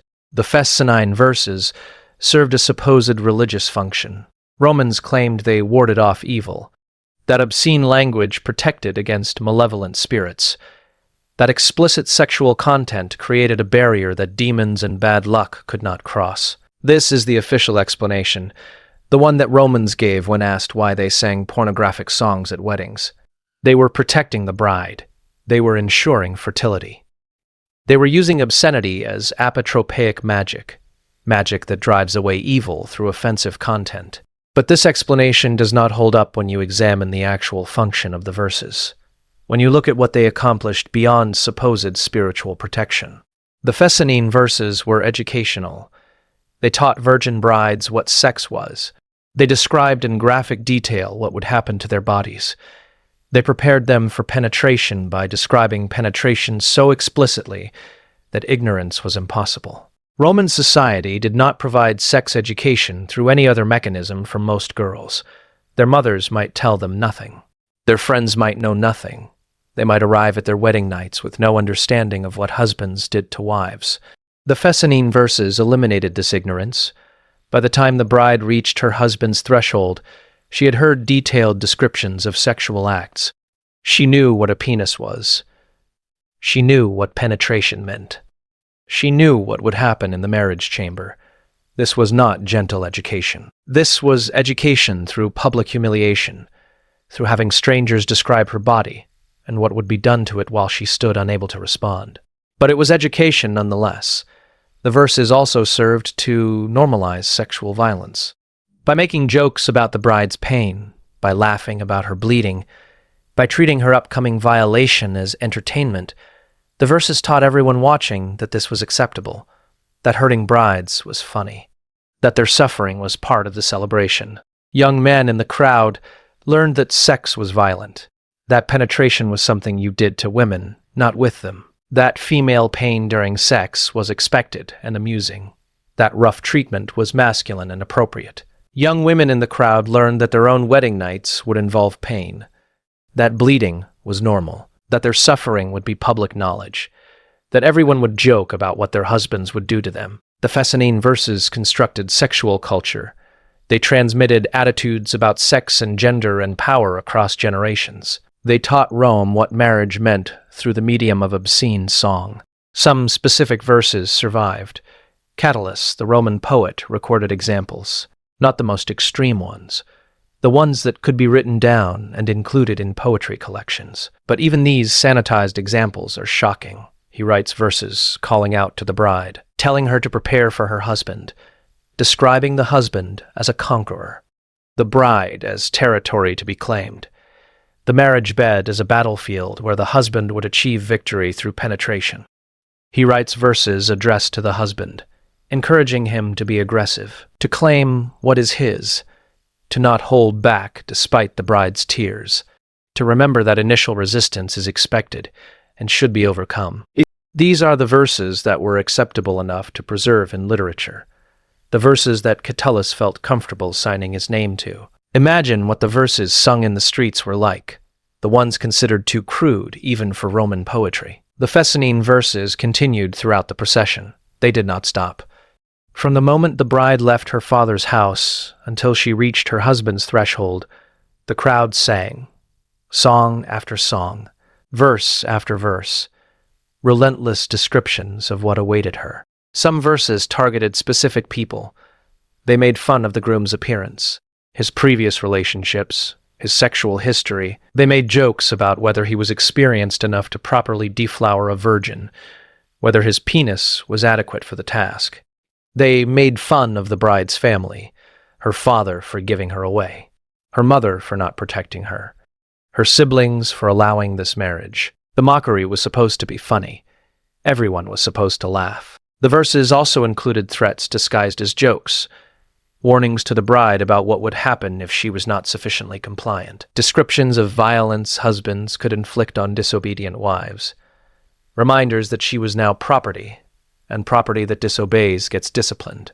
These threats were delivered in sing-song meter, with rhyme and rhythm that made them memorable, with clever wordplay that made the audience appreciate the skill of the composers. The violence was aestheticized, made beautiful through poetic technique. Young poets competed to compose the cleverest Fescennine verses. It was considered a demonstration of wit, of education, of understanding Latin well enough to create obscene puns and double entendres. The ability to describe sexual violence in metrically perfect Latin was a mark of sophistication. Successful verses were remembered, repeated at other weddings, became traditional. Future brides heard the same verses that had been sung to their mothers and grandmothers, the same descriptions of pain, the same jokes about bleeding, the same threats about what husbands could do to wives who displeased them. By the late Republic, some Romans began to feel uncomfortable with Fescennine verses, not with their content, with their class associations. The verses were too common, too vulgar, too associated with lower-class weddings. Elite families began to tone them down, to replace the crudest verses with slightly less explicit ones, to maintain the tradition while making it more refined, more appropriate for aristocratic weddings. But the verses never disappeared. Even at the most elite weddings, some level of obscenity remained, because Romans believed it was necessary, that weddings without obscene verses were unlucky, that the protective function of crude language was real and important. Christianity eventually opposed Fescennine verses. Church fathers condemned them as pagan and inappropriate. They argued that Christian weddings should be modest, should not include graphic sexual content, should treat the bride with dignity rather than as an object of obscene humor. The verses persisted anyway, Christian Romans continued to sing them, perhaps with slightly modified content, perhaps with the most extreme verses removed. But the tradition continued for centuries after Rome's official conversion to Christianity, because the verses served functions that Romans considered essential. They educated, they normalized, they established what marriage meant, they transmitted sexual culture, they protected, not against evil spirits, but against brides' ignorance about what awaited them. Better that she know, better that she understand exactly what would happen to her body. Better that she be prepared through public humiliation than that she be completely unprepared. This was Roman logic. This was how they justified singing pornographic songs that terrified girls being carried to their first sexual experiences. The verses served the men, made them feel powerful, made them laugh, made their upcoming sexual access to the bride's body a public celebration rather than a private crime. The verses served the culture, transmitted ideas about gender and power and sex from one generation to the next through the medium of obscene poetry. The verses served Rome by making marriage violent, by making sex something men did to women, by making female suffering into entertainment, by constructing a sexual culture that would persist for 1,000 years. The Fescennine verses were not incidental to Roman weddings. They were central. They were required. They were what made the ceremony complete. And they reveal what Romans actually believed about marriage, about women, about sex, about what was funny and what was appropriate and what brides deserved to hear as they were transported from their father's protection to their husband's possession. The crowd sang.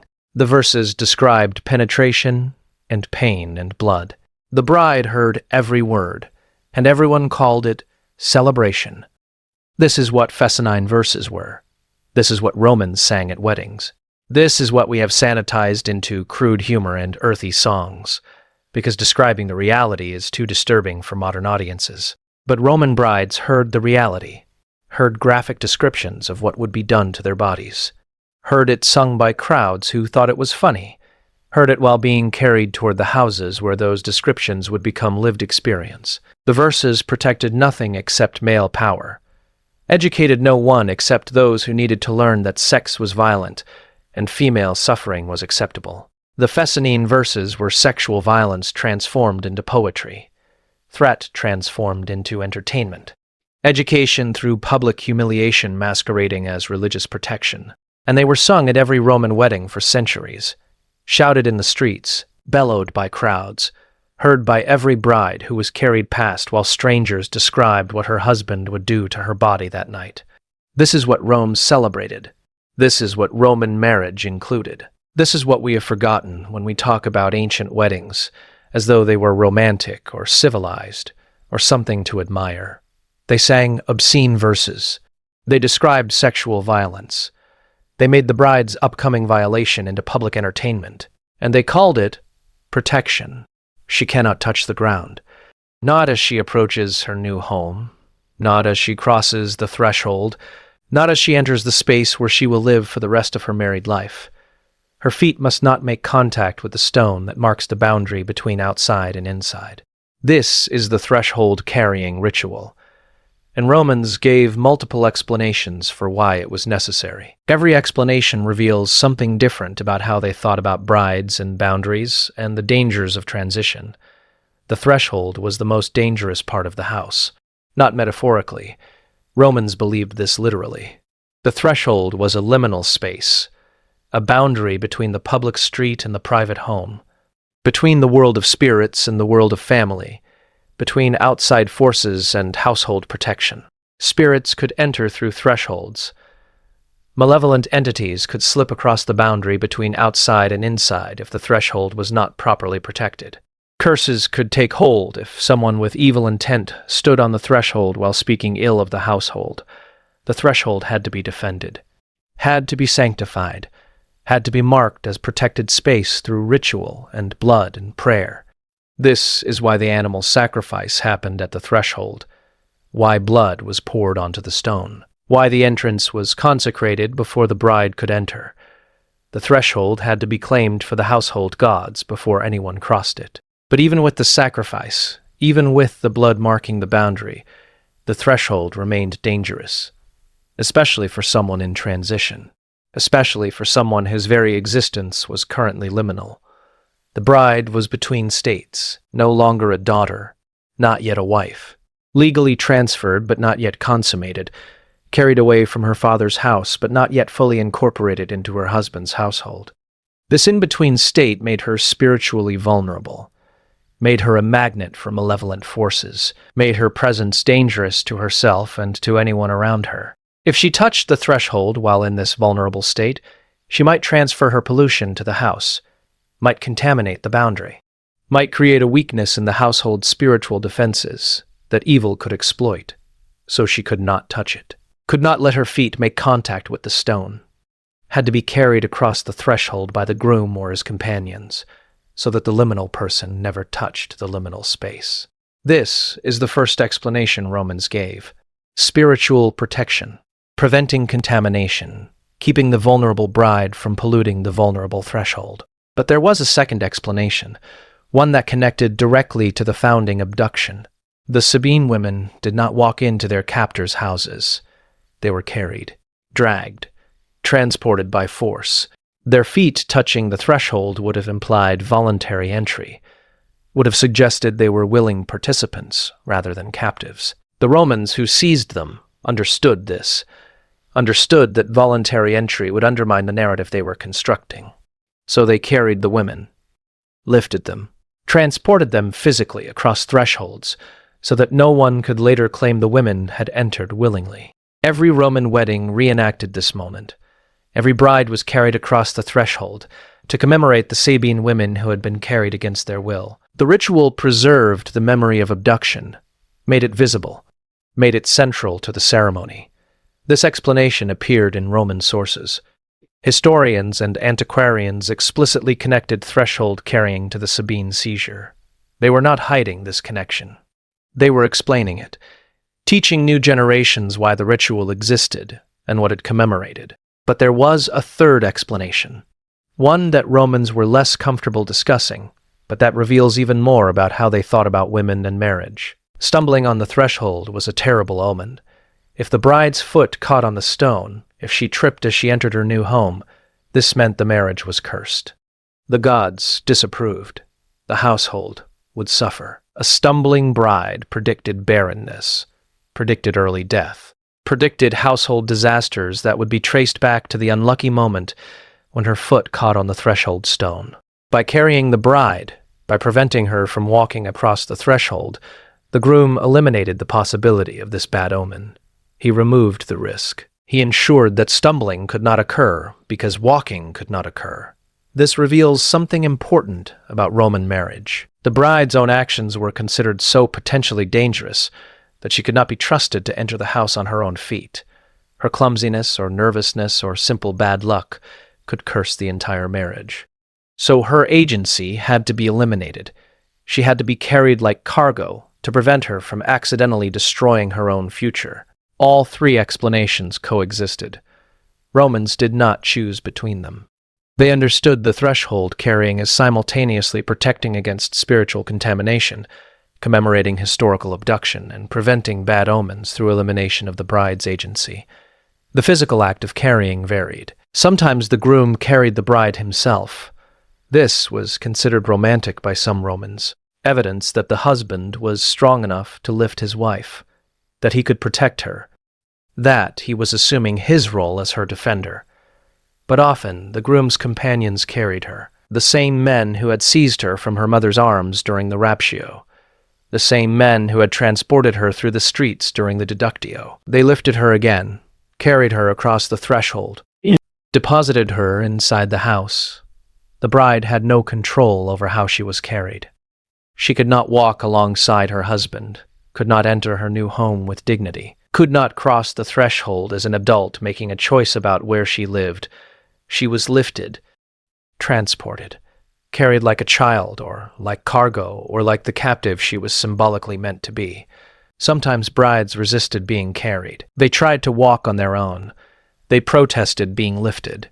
They wanted to enter their new homes with some degree of autonomy and choice.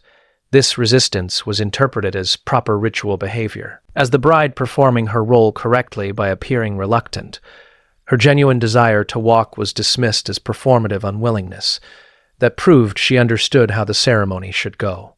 This is the trap of ritual. When actual resistance looks identical to performed resistance, genuine objections become invisible. The bride who really wanted to walk across her own threshold could not distinguish herself from the bride who was correctly performing reluctance. So all resistance failed. All brides were carried regardless of whether they wanted to be. The ritual required it. The tradition demanded it. The risk of contamination, or bad omens, or breaking with the commemorative function was too great. The groom or his companions lifted the bride. They carried her to the threshold.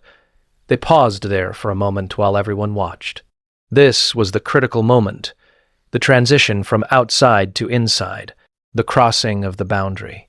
And then they carried her across, over the blood-stained stone, into the house, past the threshold that she had not touched, into the space where she would live for the rest of her married life. She was set down inside. Her feet finally touched ground. But by then she was already inside, already past the threshold, already in the house.